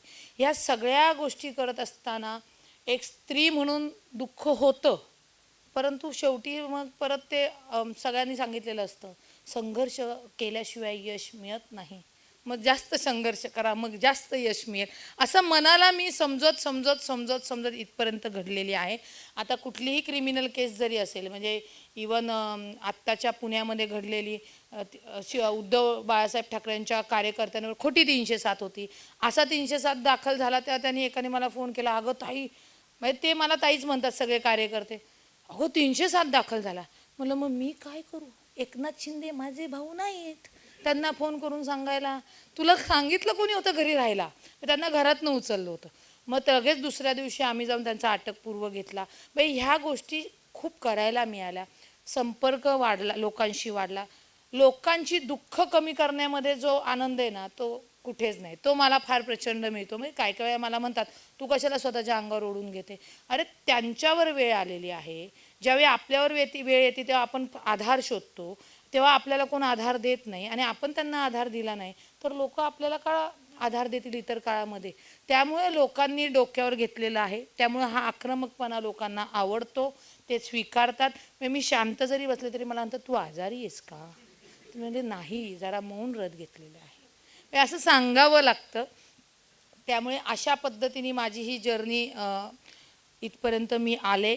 मी पदवीधरसुद्धा लढवलेली आहे, आणि मला गावागावात म्हणजे मी पहिल्या निवडणुकीचं पण सांगते की 2007 साली मी जेव्हा उभी राहिले तेव्हा माधुरीताई मिसाळ या आमदार नव्हत्या, त्या आमच्या वॉर्डातनं कैलास सतीश मिसाळ यांच्या मिसेस म्हणून उभ्या राहिल्या होत्या. तर मला लोक हसायची की तुला 50 मतं पण मिळणार नाही. म्हटलं नको पडू दे 50, कळल तरी हे राजकारणी काय करतात, एवढी मतं आणतात कुठून. आणि तुम्हाला आश्चर्य वाटेल की त्यावेळी माझं काहीच असा पोर्टफोलिओ काहीच नव्हता, परंतु 1250 मतं म्हणजे डिपॉझिट, जे राजकारणात डिपॉझिट परत घेऊन येणं हे जे म्हणतात ते घेऊन मी आले होते. तेव्हा मी माधुरीताईंचं काकू म्हणायचे मी त्यांना, त्यांचंही स्वागत अभिनंदन केलं होतं. आणि 2012ला त्याच लोकांनी मला बहुमताने, जिथे कसब्याचा बालेकिल्ला म्हणायचे तिथे निवडून दिलं होतं. तो माझा ऐतिहासिक विजय होता. त्यामुळे कोणतीच गोष्ट अशक्य नाही आहे. पण पुरुषांना पण सांगायचं की आम्हाला माहिती आहे की 50% घेता घेता आम्ही 100% घेतलेलं आहे, पण तो नाईलाज आहे आमचा, कारण का आम्हाला ते देवानीच देणगी दिलेली आहे ती महिलांची. परंतु आम्ही उभं राहत असताना तुमचा मग भाऊ असेल, नवरा असेल, धीर असेल, तो घरातला सपोर्टिव्हली मानसिक आणि प्रॅक्टिकली असणं गरजेचं आहे. तो जर नसेल तर महिला उभं राहू शकत नाही. त्रास होतो त्या गोष्टीचा प्रचंड. माझी जर्नी खूपच त्रासदायक होती, पण मी ती एन्जॉय करत करत करत थोडंसं इथपर्यंत आले. अशा पद्धतीची एनर्जी आहे, आणि माझी इच्छा आहे राजकारणामध्ये राहून की महिलांचा कारवा तयार झाला पाहिजे. मी एकटी तयार होऊन काही मला उपयोग नाही की हा माझं कौतुक करतात, मोठे साहेब करतात, अजितदादा करतात. सगळ्या महिला जेव्हा उभं राहतील, जसं आदितीताईंनी सांगितलं की 50%, मला सभागृहात काम करायचं आहे. आणि सभागृहात काम केल्यानंतर मी जे स्वतःला फार सभागृहाचे मास्टर माइंड समजतात ना, त्यांना आम्ही दाखवून देऊ की आम्ही महिला काय त्या सभागृहामध्ये करू शकतो. हे एकदा विधानसभेमध्ये करून दाखवायचे. येणाऱ्या विधानसभेमध्ये नक्की असेल अशी इच्छा व्यक्त करते आणि प्रार्थना करते आणि थांबते. धन्यवाद.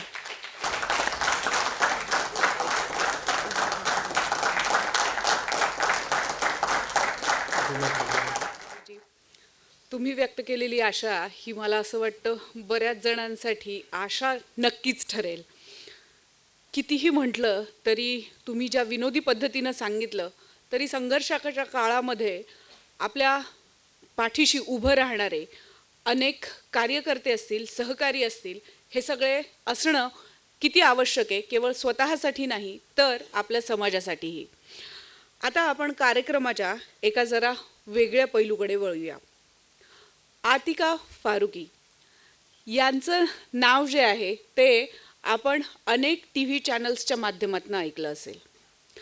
खरं तर आतिका यांना कुठल्याही चौकटीत बांधणं शक्यच नाही. कारण बऱ्याचदा आपल्याला कुणीतरी डॉक्टर असतो, कुणीतरी इंजिनियर असतो, असं सतत म्हणण्याची आपल्याला एक सवय असते. मग आतिका या काय आहेत? तर या स्वतः अभिनेत्री आहेत. अनेक सेलिब्रिटींच्या मुलाखती या तुम्ही त्यांना उत्तम पद्धतीनं घेताना बघितलं असेल. म्हणजे एखादी मुलाखत घ्यायची तर ती उलगडून कशी दाखवायची हे जर बघायचं असेल तर आतिका यांनी सेलिब्रिटीजचे घेतलेले इंटरव्ह्यू हे आपण बघितले पाहिजे. या सगळ्याच्या थोडंसं पुढे जाऊन त्या सोशल मीडियावर कवयित्री म्हणूनही प्रसिद्ध आहेत. भाषेवरची त्यांची पकड याबद्दल मी न बोललेलंच बरं. अशा या आतिका फारुकी आज आपल्याला लाभलेल्या आहेत. तर मी त्यांना निमंत्रित करते की त्यांनी विचारपीठावर यावं आणि स्वतःची मतं जी आहेत ती व्यक्त करावी. थैंक यू, बहुत शुक्रिया. और आई एम सॉरी, मैं इतनी फर्राटे से मराठी नहीं बोल पाती हूँ, लेकिन मुझे कुछ बोलना है आपसे. मैं 2003 में मुंबई आई थी. पहली जॉब मेरी यहीं थी और करीब 10 शहरों में रहने के बाद मैं मुंबई आई और मुंबई के बाद फिर उसके बाद मेरा दिल कहीं नहीं लगा. यहाँ तक कि मैं एक बार दिल्ली गई थी 6 साल के लिए, लेकिन मैं मुंबई को इतना याद करती थी कि मैं सब छोड़ छाड़ के वापस आ गई. मुझे लगता है ये इस पूरी दुनिया का सबसे खूबसूरत शहर है. इसलिए मैं कुछ मराठी में कहना चाहती हूँ. मुझे माफ़ कीजिएगा, मैं लिख कर लेकर आई हूँ, लेकिन मेरे दिल से आवाज़ निकल रही है. जय जय महाराष्ट्र माझा, गर्जा महाराष्ट्र माझा. नमस्कार, माझं नाव आतिका आहे आणि मी तुमच्या सर्वांचं स्वागत करते. मी मुंबईमध्ये 2003ला आले होते आणि इथे माझा आयुष्याचे सगळ्यात सुंदर वर्षे घालवली आहेत. मी आज सुद्धा पूर्ण देशभरामध्ये कुठेही जाते तेव्हा मनापासून या शहराचे कौतुक करते. इथले लोक, संस्कृती आणि साधेपण, इथले सण आणि लहान घरातला मोठा आनंद, इथल्या सुरक्षेचा अनुभव वेगळाच आहे. तुम्ही बिनधास्त आणि बेफिकर राहू शकता आणि या सगळ्याकरता मी इथल्या सरकारचे आणि इथल्या लोकांचे आणि सुरक्षा व्यवस्थेचे मनापासून आभार मानते. मैं जब मुंबई आई थी तो मैंने सबसे पहले देखा एक ऐसा शहर है जहाँ आदमी मछली पकड़ के लेकर आता है लेकिन औरत उसे बाज़ार में जाके बेचती है. इससे बड़ा नारी शक्ति का उदाहरण और क्या हो सकता है कि जो कारोबारी काम है वो औरत करती है. अपने बारे में मैं क्या बताऊं, मेरे father deputy commissioner commercial tax थे और उसकी वजह से मैं कई शहरों में रही हूँ, 10 शहरों में रही हूँ. और 10 शहरों में रहने के बाद उसमें से एक था मेरठ कैंटोनमेंट, जहाँ मैंने आर्मी ऑफिसर्स के साथ, उनकी फैमिलीज़ के साथ बहुत साल गुजारे. और मेरी पर्सनालिटी जो कुछ भी है, मैंने ज़िंदगी में जो कुछ भी किया है, मैं उसका आधा श्रेय कैंटोनमेंट में गुजारे हुए अपने सालों को देना चाहती हूँ. और कैंटोनमेंट में अच्छी बात यह होती है कि आपकी पहचान आपकी अपनी सोच से होती है. ना वहाँ पे किसी तरह की आइडेंटिटी होती है, ना वहाँ मर्द और औरत में फ़र्क है, ना वहाँ ज़ात पात है, ना वहाँ धर्म मज़हब है, ना वहाँ ऊंच नीच है, ना वहाँ गरीब अमीर है. सब आराम से और ना बहुत ज़्यादा पैसे की तरफ रुझान होता है ज़िंदगी का. बहुत अच्छी तरह से अपने देश के लिए क्या करना है, क्या कर सकते हैं, क्या कर चुके हैं, ये सोचते हुए लोग अपनी ज़िंदगी गुजारते हैं. और मैं जहाँ भी जाती हूँ यही कहती हूँ कि ये ज़िंदगी जीने का सबसे अच्छा तरीका है. मंटो, सादत हसन मंटो एक लेखक थे, उन्होंने अपनी एक कहानी में अपने सारे किरदारों का नाम लिखा था ABCD, क ख ग घ. कि सोचिए कि अगर हमारे नाम, हमारे फर्स्ट नेम, सर नेम ही ना हो तो हमको कैसे पहचाना जाएगा? सिर्फ हमारे काम से, हमारी बातों से, हमारे जो हम कंट्रीब्यूट कर सकते हैं सोसाइटी को, उससे. मैं 20 साल पूरे कर चुकी हूँ फिल्म, टेलीविज़न इंडस्ट्री में. न्यूज़ चैनल्स में 7 न्यूज़ चैनल्स की लॉन्चिंग टीम में रही हूँ. Star news, IBN 7, E24, news 24, news nation, Bhaskar और 6 साल पहले कलर्स, और फिर कलर्स के बाद कलर्स सिनेप्लेक्स, और CNN न्यूज़ 18 में मैं मेरे शोज़ आते हैं और प्रोड्यूस करती हूँ और होस्ट करती हूँ। उसके अलावा कविता, शायरी, पोइट्री का शौक़ मुझे बचपन से है। और बचपन से शौक़ यूँ हुआ मुझे कि जब मैं कैंटोनमेंट से निकलकर मेरे फादर का ट्रांसफ़र कहीं और गया हुआ, सिविलियन वर्ल्ड में मैं पहुंची, तो मैं बहुत डिप्रेस हो गई कि ये कैसी जगह है। ना मेरा स्कूटर है जिसको मैं 100 की स्पीड से चला सकती हूँ, ना यहाँ पे रात के 10 बजे 11 बजे आराम से घूम सकती हूँ, ये क्या हो रहा है। तो वो जो वक्त था उसमें मैं बहुत उदास रहने लगी। और मेरे एक प्रिंसिपल थे, उनका नाम था मिस्टर BN सरकार। उन्होंने कहा कि मैं समझ रहा हूँ तुम किस परेशानी से गुजरी हो या गुजर रही हो, मैं चाहता हूँ तुम कुछ लिखो, और जब तुम लिखोगी तो मैं क्लास के पीछे ये जो बोर्ड्स लगे हुए होते हैं इसमें बड़े से पोस्टर में उसको छपवा के लगाऊंगा। मैंने कहा ये क्या बात है, लेकिन ठीक है मैं लिखती हूँ। तो तब मैंने एक नज़म लिखी थी, और ये 1997 या 98 की बात है। उस खुदा ने जहाँ बनाया, अरमानों से उसे सजाया, फिर नीचे इंसान को लाया, देख उन्हें फिर वो मुस्काया। आदम हवा थे कहलाते, मर्द और औरत जाने जाते, खुले आसमां में थे गाते, हमें खुदा ने एक बनाया। दिन बीते और गया वो कहना, हम तुम एक दूजे का गहना, औरत को दहलीज में रहना, घर का मालिक मर्द कहलाया। सदियां बीती वही नज़ारा, कोने में औरत का गुजारा, कायम है पर आदम का नारा, खुदा ज़मी का हमें बनाया। ख्वाहिशें आंसू में बहती, फिर भी औरत कुछ ना कहती, जंजीरों में कैद थी रहती, उन्हें पर अपना सरताज बताया। औरत बोली मुझे रोको मत, आगे बढ़ना है टोको मत, जहन्नुम में मुझे झोंको मत, सदियों तुमने मुझे रुलाया।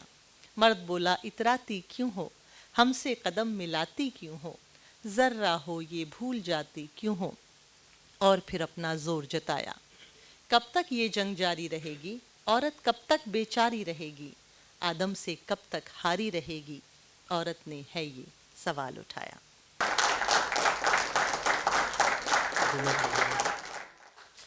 लेकिन जैसे जैसे मेरी ज़िंदगी के साल बीते, मैंने ये समझा कि औरत की जो भी परेशानी है उसके लिए किसी और को जिम्मेदार ठहराना गलत होगा। हमारा जो मीडिया, टेलीविज़न चैनल्स, फिल्में पिछले कई सालों से हमें बताते समझाते आए हैं, ज़रूरी नहीं है कि वो सच हो। मैं एक ऐसी फैमिली से बिलोंग करती हूँ जहाँ मेरे घर में फॉर सम रीज़न बेटियाँ बेटों से ज़्यादा अच्छा करती हैं। मेरे सारे कज़न्स में मेरी जो सिस्टर्स हैं वो कोई वकील है, कोई डॉक्टर है, कोई कुछ है, कोई बिजनेस वूमन है। मैं जर्नलिस्ट बनी पहले, मैंने थिएटर बहुत किया, हाल ही में नेटफ्लिक्स की एक फिल्म में एक्ट किया, कलर्स पे शोज़ हैं, CNN न्यूज़ 18 पे शोज़ हैं। मैंने एक बार सोचा कि मेरी सक्सेस अगर मैं फेलियर रहती ज़िंदगी में तो किसको ब्लेम करती, और अगर मैं सक्सेसफुल हूँ तो किसको ब्लेम या उसका क्रेडिट किसको देती हूँ। मैं अपनी सक्सेस का क्रेडिट अपने फादर को देती हूँ। मेरे फादर ने कभी भी तेज़ चलती हुई बेटियों के रास्ते में रोड़े नहीं अटकाए, कभी भी हमारा रास्ता काटने की कोशिश नहीं की। अगर हम रात को 1 बजे आ रहे हैं अपने एक ड्यूटी से, आने दिया। अगर हम छोटे कपड़े पहन रहे हैं, पहनने दिया। अगर हम चीख रहे हैं, चिल्ला रहे हैं, ऊंची आवाज़ में बात कर रहे हैं, करने दिया। अगर हम बहस कर रहे हैं तो करने दिया। अब समझ में आता है कि like we say that behind every successful man there is a woman, I think behind every successful woman there are many men. So आपको तालियां।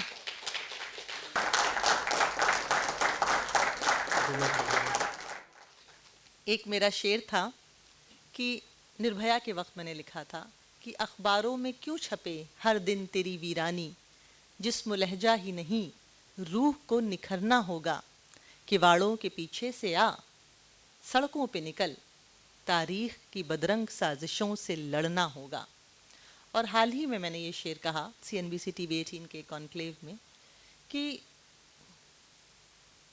औरतों को खिलने के लिए एक ख़ास मौसम चाहिए, औरतों को खिलने के लिए एक ख़ास मौसम चाहिए, आसान रिश्ते, बेखौफ सड़कें, अच्छे दोस्त। औरतों को खिलने के लिए एक ख़ास मौसम चाहिए। आसान रिश्ते, बेखौफ सड़कें, अच्छे दोस्त, ये मिल जाएं तो खुशियाँ दिल से आ लगेंगी। और जो मैं दफ्तर देखूं तुम भी घर देखना, जो मैं दफ्तर देखूं तुम भी घर देखना, तुझको मेरी दुआ लगेगी, मुझको तेरी दुआ लगेगी। मैं महाराष्ट्र के बारे में एक बात कहना चाहूँगी, ख़ास तौर से मुंबई के बारे में बात कहना चाहूँगी कि बड़ी ही प्रोग्रेसिव ज़मीन है ये। मैंने यहाँ आदमी और औरत में कोई फ़र्क नहीं देखा। मैंने यहाँ ज़ात पात मज़हब धर्म का कभी कोई फ़र्क नहीं देखा। इनफैक्ट मैं यूपी से पहली बार आई थी, किसी ने कहा यूपी बिहार का नाम लिया। मैं मानती हूँ कि मेरे ये साल मेरे उन सालों से कहीं बेहतर हैं। मैं होली दिवाली कोई भी फेस्टिवल हो, मतलब कि आप सोचिए कि एक पहाड़ लड़कियों का, उसके ऊपर एक लड़की चढ़ जाती है और जाके मटकी फोड़ती है। ये नॉर्थ के किसी भी शहर में नहीं हो सकता, ये सिर्फ बॉम्बे में हो सकता है। राहत इंदौरी का एक शेर है, न हम सफ़र न किसी हमनशी से निकलेगा, हमारे पाँव का कांटा हम ही से निकलेगा। ये आदमी और औरत दोनों पे बात लागू होती है। ज़िंदगी में मैंने अपने सफ़र से ये मेरी ज़िंदगी की सीख है जो मैं सबसे बोलती हूँ कि चलना मत छोड़ो। मेरी भी लाइफ में बहुत प्रॉब्लम्स आई हैं, लेकिन मेरे सोशल मीडिया को देख के कोई शर्तिया नहीं बता सकता कि ये लड़की कभी परेशान भी रही होगी। मैं कोशिश करती हूँ कि पॉजिटिव रहूँ, पॉजिटिव रखूँ सबको, और कभी चलना ना छोड़ूँ। लाइफ में प्रॉब्लम तब आती है जब आप उम्मीद छोड़ देते हैं। मेरे एक बहुत अच्छे दोस्त हैं कैप्टन रघु रमन, उनको पढ़िएगा आप गूगल पे यूट्यूब पे, उनकी कहानियाँ, उनकी जो बातें करते हैं। मोटिवेशनल स्पीकर हैं, आर्मी में रहे थे, बहुत सारे बड़े कॉर्पोरेट्स में रहे हैं। उन्होंने एक वीडियो में एक बहुत दिलचस्प बात बताई जिसने मेरी ज़िंदगी बदल दी। एक सिंड्रोम होता है, उसका नाम होता है Stockdale syndrome. James Stockdale America की आर्मी में एक ऑफिसर थे, सीनियर ऑफिसर थे। वो वियतनाम की वॉर के बाद वहाँ बंदी बना लिए गए। 8 साल उनको वहाँ रखा और हर दिन 3rd डिग्री टॉर्चर दिया। 8 साल के बाद वो वहाँ से रिहा हो गए। और फिर उसके बाद उन्होंने कई पदों के लिए लड़े, वो इलेक्शन लड़े, बहुत सक्सेसफुल रहे। तो उनसे किसी ने कहा कि आपके साथ जितने लोग बंदी बनाए गए थे सब मर गए, आप कैसे बचे? तो उन्होंने एक बहुत दिलचस्प बात बताई। उन्होंने कहा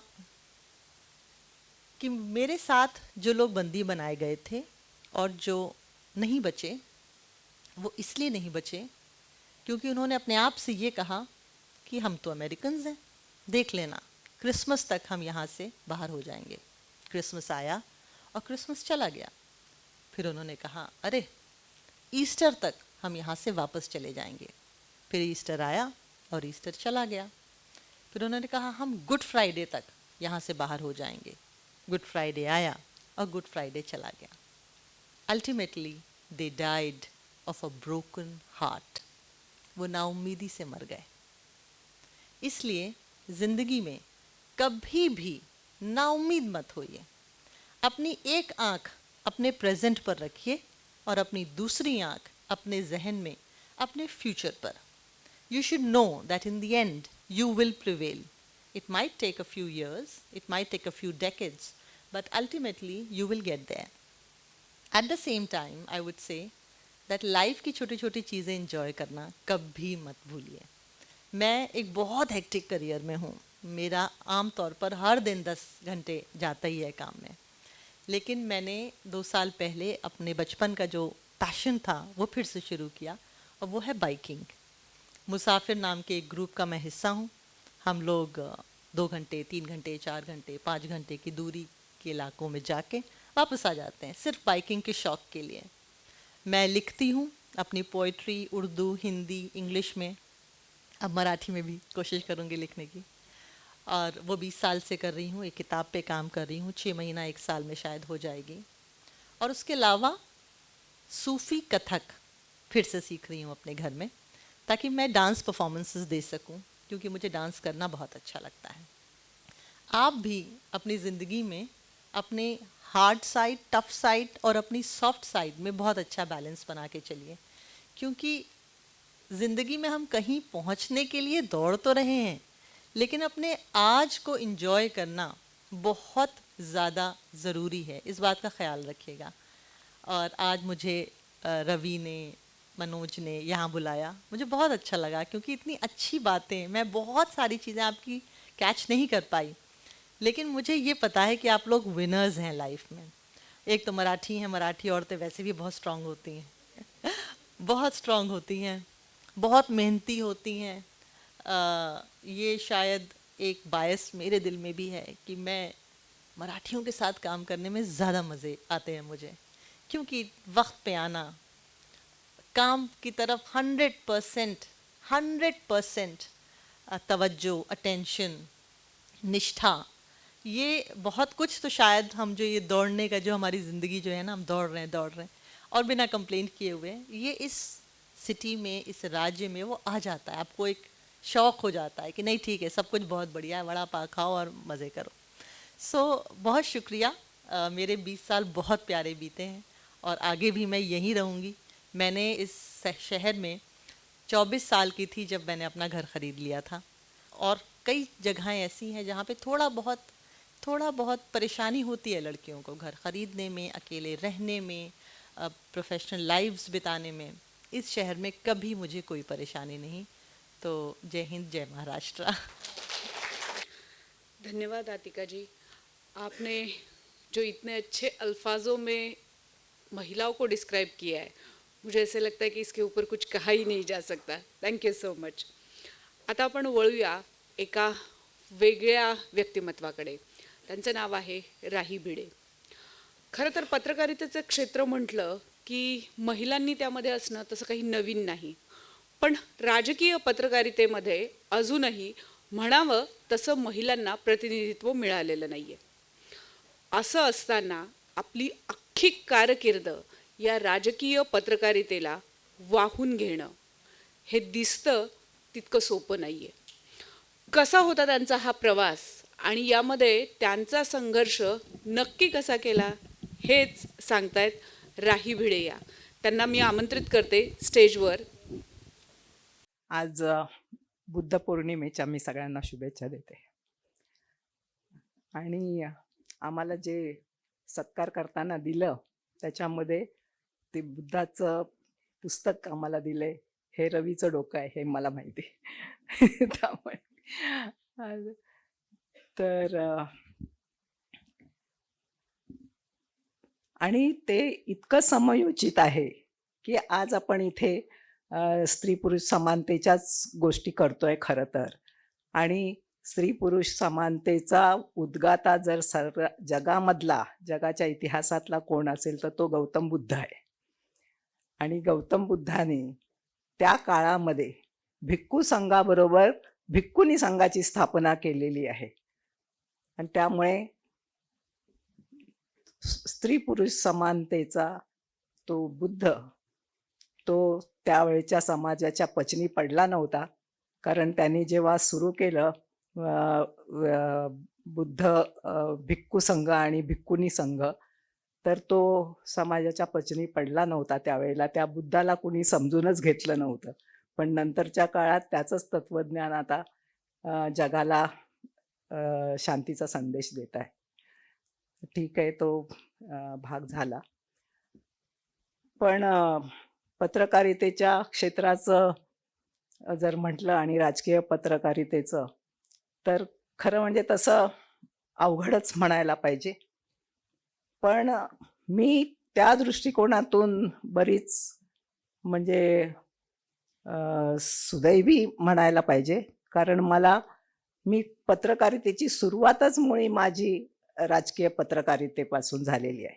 म्हणजे जेव्हा पत्रकारितेमध्ये महिला यायला लागल्या, पण येत होत्या तर काय महिला मंडळांच्या बातम्या द्यायच्या, कुठे काय चित्रकलेच्या बातम्या द्यायच्या, असं केलं जातं. अजूनही डेस्कला मुली ते तसं करतात. पण आता हे जे डिजिटल मीडिया आणि तुमचा इलेक्ट्रॉनिक मीडिया याच्यामध्ये मुली जायला लागलेल्या आहेत आता. म्हणजे आपण बघतो कितीतरी मुली इलेक्ट्रॉनिक मीडियामध्ये आलेल्या आहेत. पण मी जेव्हा पत्रकारितेला सुरुवात केली तर सुरुवातीचा काही काळ वगळता आत्ता ज्या रेग्युलरली मी जे पत्रकारिता केली ते जवळजवळ 32 वर्ष मी ह्या क्षेत्रामध्ये काम करते. आणि मी ते एन्जॉय केलेलं आहे. खरं म्हणजे मी नेहमी मला असं वाटतं की राजकीय पत्रकारितेत महिलांनी आलं पाहिजे आणि तसं आव्हान मी प्रत्येक वेळेला कुणी कुणी मुलाखती घ्यायला येतं तर त्यावेळेला मी त्या मुलाखतींमधून वगैरे की राजकीय पत्रकारितेत महिलांनी आलं पाहिजे. का तर नेहमी सर्वसाधारण घरांमध्ये राजकारणाच्या बाबतीमध्ये असं बोललं जातं की राजकारण चांगलं नाही आणि राजकीय लोकांमध्ये जाणं हे चांगलं नाही. म्हणजे जसं आता रुपालीने इथं सांगितलं की कशी दबंगगिरी वगैरे तिला करायची संधी मिळाली, इनफॅक्ट अजूनही मिळते. तर तसं राजकीय पत्रकारितेत पण झालं पाहिजे अशा पद्धतीचं. आणि जर समजा राजकारण घाणेरडं असेल तर ते दुरुस्त करण्यासाठी महिलांनी तिथे यायला पाहिजे असं असं मला नेहमी वाटतं. आणि म्हणून सुरुवातीच्या काळामध्ये जेव्हा मी सांगेन की मी कॉलेजात असल्यापासूनच त्यावेळेला आमच्याकडे घरी मराठा पेपर येत असे आणि त्या मराठामधलं ते सगळं बघून मला असं वाटायचं की आपल्याला का नाही असं लिहिता येत असं मला आपोआप वाटायला लागलं. नाही, सॉरी, आपोआप नाही वाटायला लागलं, कारण मी शाळेमध्ये असताना एक प्रसंग असा झाला होता. आता त्याचा रिलेव्हन्स इकडे किती आहे मला माहीत नाही, परंतु शाळेमध्ये असताना आमच्या त्या शाळेमध्ये मी गावाला होते 1-2 वर्षासाठी. आणि तिथे एक चांगला उपक्रम होता की सकाळी प्रार्थनेच्या नंतर 2 बातम्या वाचून दाखवायच्या. असा उपक्रम त्या शाळेमध्ये होता. आणि मग एके दिवशी काय झालं की आमच्या गावाचं नाव आष्टी. त्या आष्टी डेटलाईनने मी बातमी म्हणजे त्या बातम्या आम्ही वाचत असू.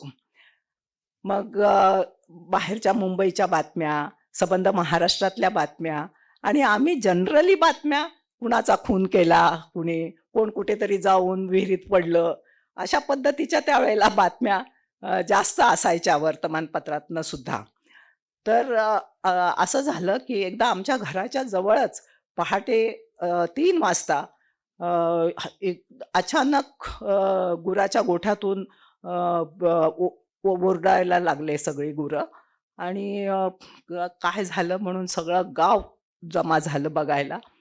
तर बघितलं तर तिथे आग लागलेली होती आणि त्या आगीमध्ये एक म्हशीचं कोकरू काय म्हणतात त्याला, तर ते हां, तर ते त्याला आगीच्या झळा सगळ्या लागून ते गेलं आणि ती म्हैस पण गेली असं घडलं.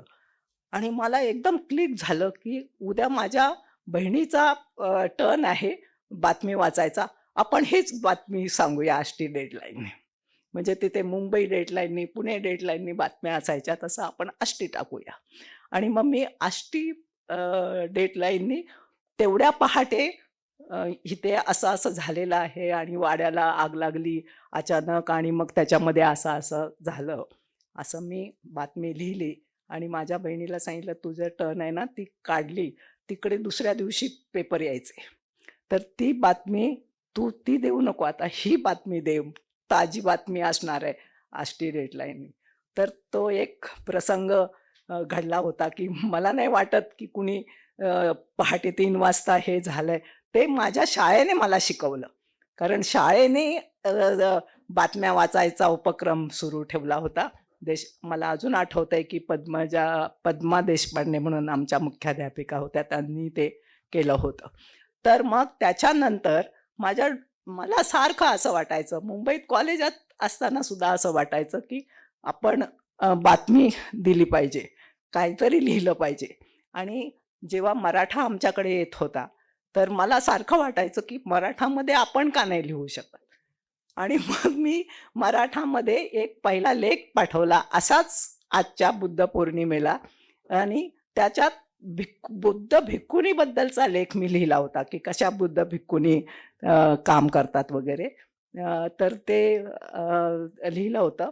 आणि विशेष म्हणजे आश्चर्य की मराठाने तो लेख छापला.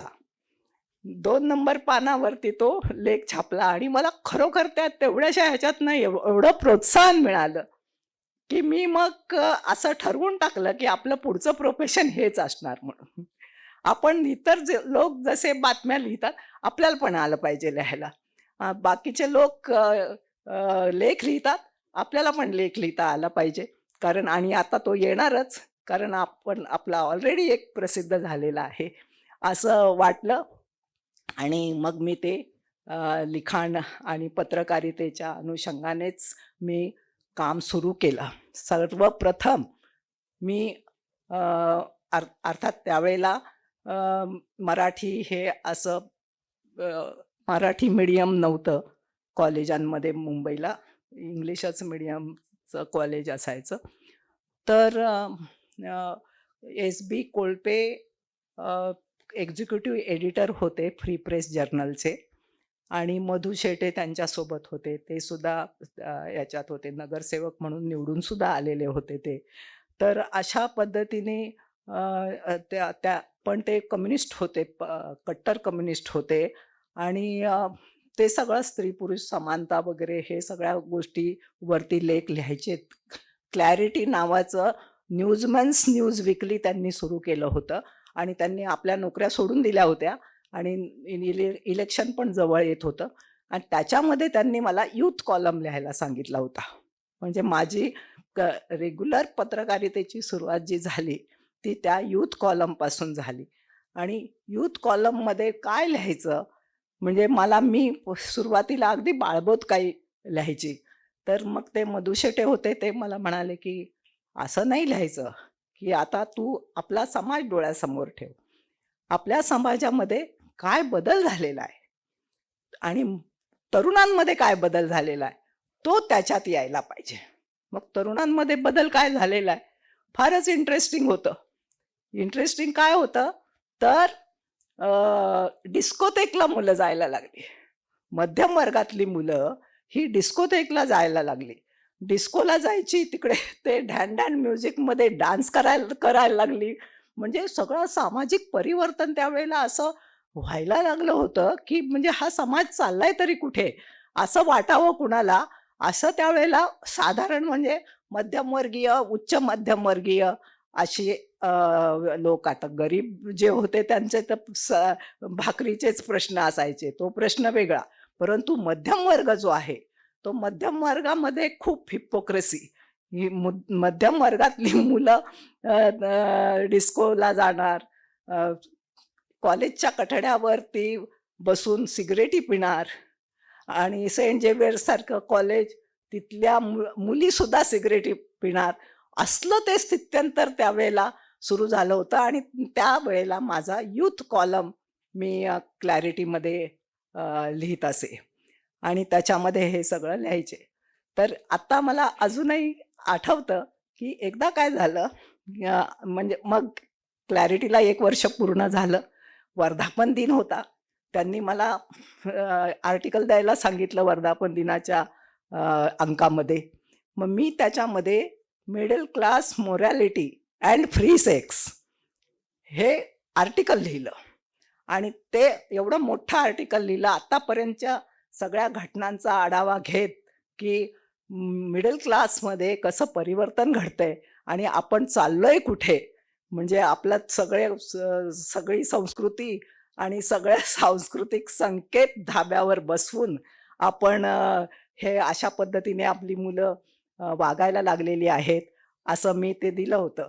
आणि आत्ताच जो प्रेस क्लब आहे त्या प्रेस क्लबमध्येच कार्यक्रम होता वर्धापन दिनाचा आणि शंकरराव चव्हाण त्याला मुख्य अतिथी म्हणून बोलवलं होतं त्यांना. आणि मग आम्ही ते पेपर सगळ्यांना तिथे वाटले. तर ते पेपर वाटले आणि त्याच्यामध्ये ते मिडल स्प्रेड संपूर्ण आर्टिकल होतं, middle class morality and free sex. तर ते बघून सगळेजण आणि शंकरराव चव्हाण सुद्धा ते वाचत होते. म्हणजे तर ते मधु शेटे आहेत, ते त्यांना म्हणाले, ते म्हणाले की मला म्हणे, "अरे वा राई, तुझं अभिनंदन, साक्षात मुख्यमंत्री पण तुझा लेख वाचतायत." आणि मग त्यांना इतके सगळेजण हसायला लागले, ते स्वतः सुद्धा हसायला लागले. अशा पद्धतीने तर मग मला वाटलं, अरे वा, आपलं मुख्यमंत्र्यांनी वाचलं म्हटल्यानंतर मग त्याच्यातून मला ही राजकीय पत्रकारितेची सुद्धा आवड मी डेव्हलप केली. आणि मूळ मुद्दा आहे की जर समाजात परिवर्तन घडवायचं असेल तर तुम्हाला लिहिलं पाहिजे, कारण त्यावेळेला इलेक्ट्रॉनिक मीडिया किंवा हे बाकीचं काही नव्हतं. त्यामुळे त्यावेळेला वर्तमानपत्रच खूप सगळ्याच्याच दृष्टिकोनातून म्हणजे युजफुल होतं. आणि मग त्याच्यामध्ये काम करणं हे जरा हटके वाटायचं. पत्रकार म्हटलं, वार्ताहर म्हटलं की लोकांना अजूनही जरा थोडंसं जास्तच अट्रॅक्शन आहे पत्रकारिता करणाऱ्यांच्याबद्दल. तर अशा पद्धतीने माझी सुरुवात जी झाली, ते सुरुवातीपासूनच मला हे प्रोत्साहन मिळालं आणि मला त्याच्यामध्ये जास्त इंटरेस्ट वाटायला लागला. आज मला बरं वाटलं, कारण ते एका चॅनलने माझी मुलाखत घ्यायला आले होते की जे काही राजकीय घडामोडी घडतायत सध्या महाराष्ट्रामध्ये आणि त्या राष्ट्रवादी पक्षामध्ये वगैरे, तर त्याच्यावरती माझे काही पूर्वीचे अनुभव आहेत का ह्या अशा पद्धतीचं जे राजकारण घडतंय त्याच्यामध्ये. तर ते त्यांना हवं होतं. म्हणजे माझे काही किस्से की जे मी अनुभवलेले आहेत प्रत्यक्ष, तर ते त्यांना हवं होतं की मी काही आहे का ते सगळं त्यांनी रेकॉर्ड करून घेतलं. तर म्हणजे लोकांना सुद्धा त्याच्यामध्ये फार इंटरेस्ट आहे की काय किस्से आहेत. तसं भरपूर किस्से माझे पर्सनल त्याच्याबद्दल, कारण आता मला 10 मिनिटाचा वेळ असल्यामुळे आणि ऑलरेडी 10 मिनिटं झालेली असल्यामुळे सुरुवात झाल्याबरोबरच आता पुढच्या वेळेला मला लवकर बोलायचं आणि मग सगळ्यांना माझे किस्से ऐकवायला मला आवडेल आणि तुम्हाला पण आवडेल, बरोबर की नाही. तरी सुद्धा जाता जाता मी एक शरद पवारांचे चा एक चांगला किस्सा जो घडलेला आहे, म्हणजे मी असताना, तर तो मला तेवढा सांगते मी आणि मग थांबणार आहे. तर असं झालं होतं की शरद पवार आहेत ना, तर त्यांना हे बघा, आता हे जे काही मी सांगते ते तुम्ही कुणाला सांगायचं नाही. तर कसं आहे की शरद पवारांना पत्रकारांबरोबर इंटरॅक्शन करायला आवडतं आणि ते स्वतः सुद्धा चांगले वाचक आहेत आणि ते खूप वाचत असतात. आता माझं आत्मचरित्र जे प्रकाशित झालं त्याला ते आले, तेव्हा त्या आत्मचरित्राच्या पुस्तकामध्ये सगळीकडे खुणा केलेल्या होत्या आणि त्या खुणा केलेल्या त्या बघून ते भाषण त्यांनी माझ्या आत्मचरित्रावर तिथे केलं होतं. तर असं झालं की ते म्हणाले की म्हणले, "काय तू येशील ना, एक महापौर परिषद आहे राज्यामध्ये, तर त्याला मला जायचं आहे." म्हणले, "राई, आपण बोलत बोलत जाऊ, पिंपरी चिंचवडला तो कार्यक्रम आहे." तर मी म्हटलं, "चालेल, किती वाजता जायचं?" तर ते बोलले की "तू काय येणार नाही." मी म्हटलं, "साहेब, आपण सांगणार आणि मी येणार नाही, असं कधी होईल का?" तर ते बोलले की "नाही, कारण म्हणे रिपोर्टर्स आर लेट रायझर्स, तर ते इतक्या उशिरा उठत असतात की ते 7 वाजता कुठे येतील." म्हटलं, "पण आपला आदेश असल्यामुळे मी येईन." म्हटलं. मग मी त्यांच्यासोबत यायला, तोपर्यंत त्यांच्या 2 मुलाखती झालेल्या होत्या आणि त्या एक राहुल बजाज आणि दुसरे एक लक्ष्मण पाटील, सातारचे खासदार होते. तर त्यांच्याबरोबर 2 मुलाखती झाल्या होत्या. एवढा मोठा पेपरचा गठ्ठा घेऊन बाहेर आले. "राही आली का?" मग म्हटलं, "हो, आली." "बस," म्हणले गाडीत आणि लगेच आम्ही निघालो. म्हणजे वाटेमध्ये असं बोलताना उद्धव ठाकरेंचा फोन आला त्यांना. स्पीकरवर ठेवला. मला म्हणले, "उद्धव ठाकरेचा फोन आहे." ते बोलले, "साहेब, कुठे निघालात तुम्ही सकाळीच?" असं वगैरे.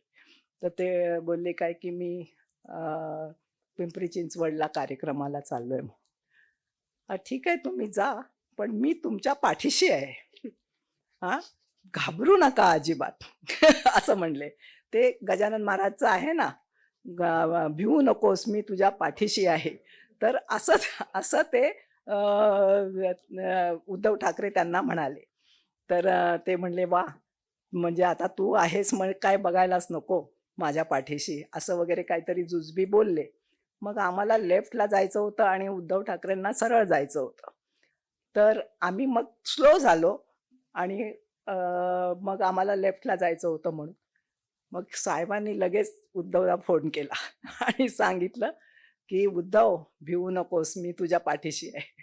तर मग मी सांगितलं, मी म्हटलं माझ्या मुलाखतीमध्ये सांगितलं की मी म्हटलं आणि साहेबांनी कधी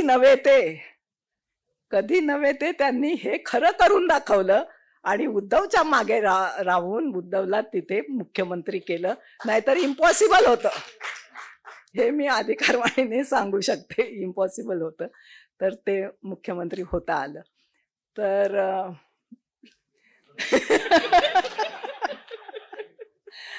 तर अशा पद्धतीने म्हणजे मी एन्जॉय केलं की खूप मी नक्षलवादी एरियामध्ये गेले आणि मी कुठे दंगली कव्हर करायला गेले आणि सगळीकडचे असे म्हणते एक थ्रिलिंग होतं. म्हणजे हिच्या रुपालीची जशी दबंगगिरी होती तशी दुसऱ्यांची दबंगगिरी मी बघून ती रिपोर्ट करण्याचं काम केलेलं आहे. ठीक आहे, इतकं बोलून पुन्हा केव्हा तरी हिनी संधी दिल्यावर आपण बोलू. आता थांबते.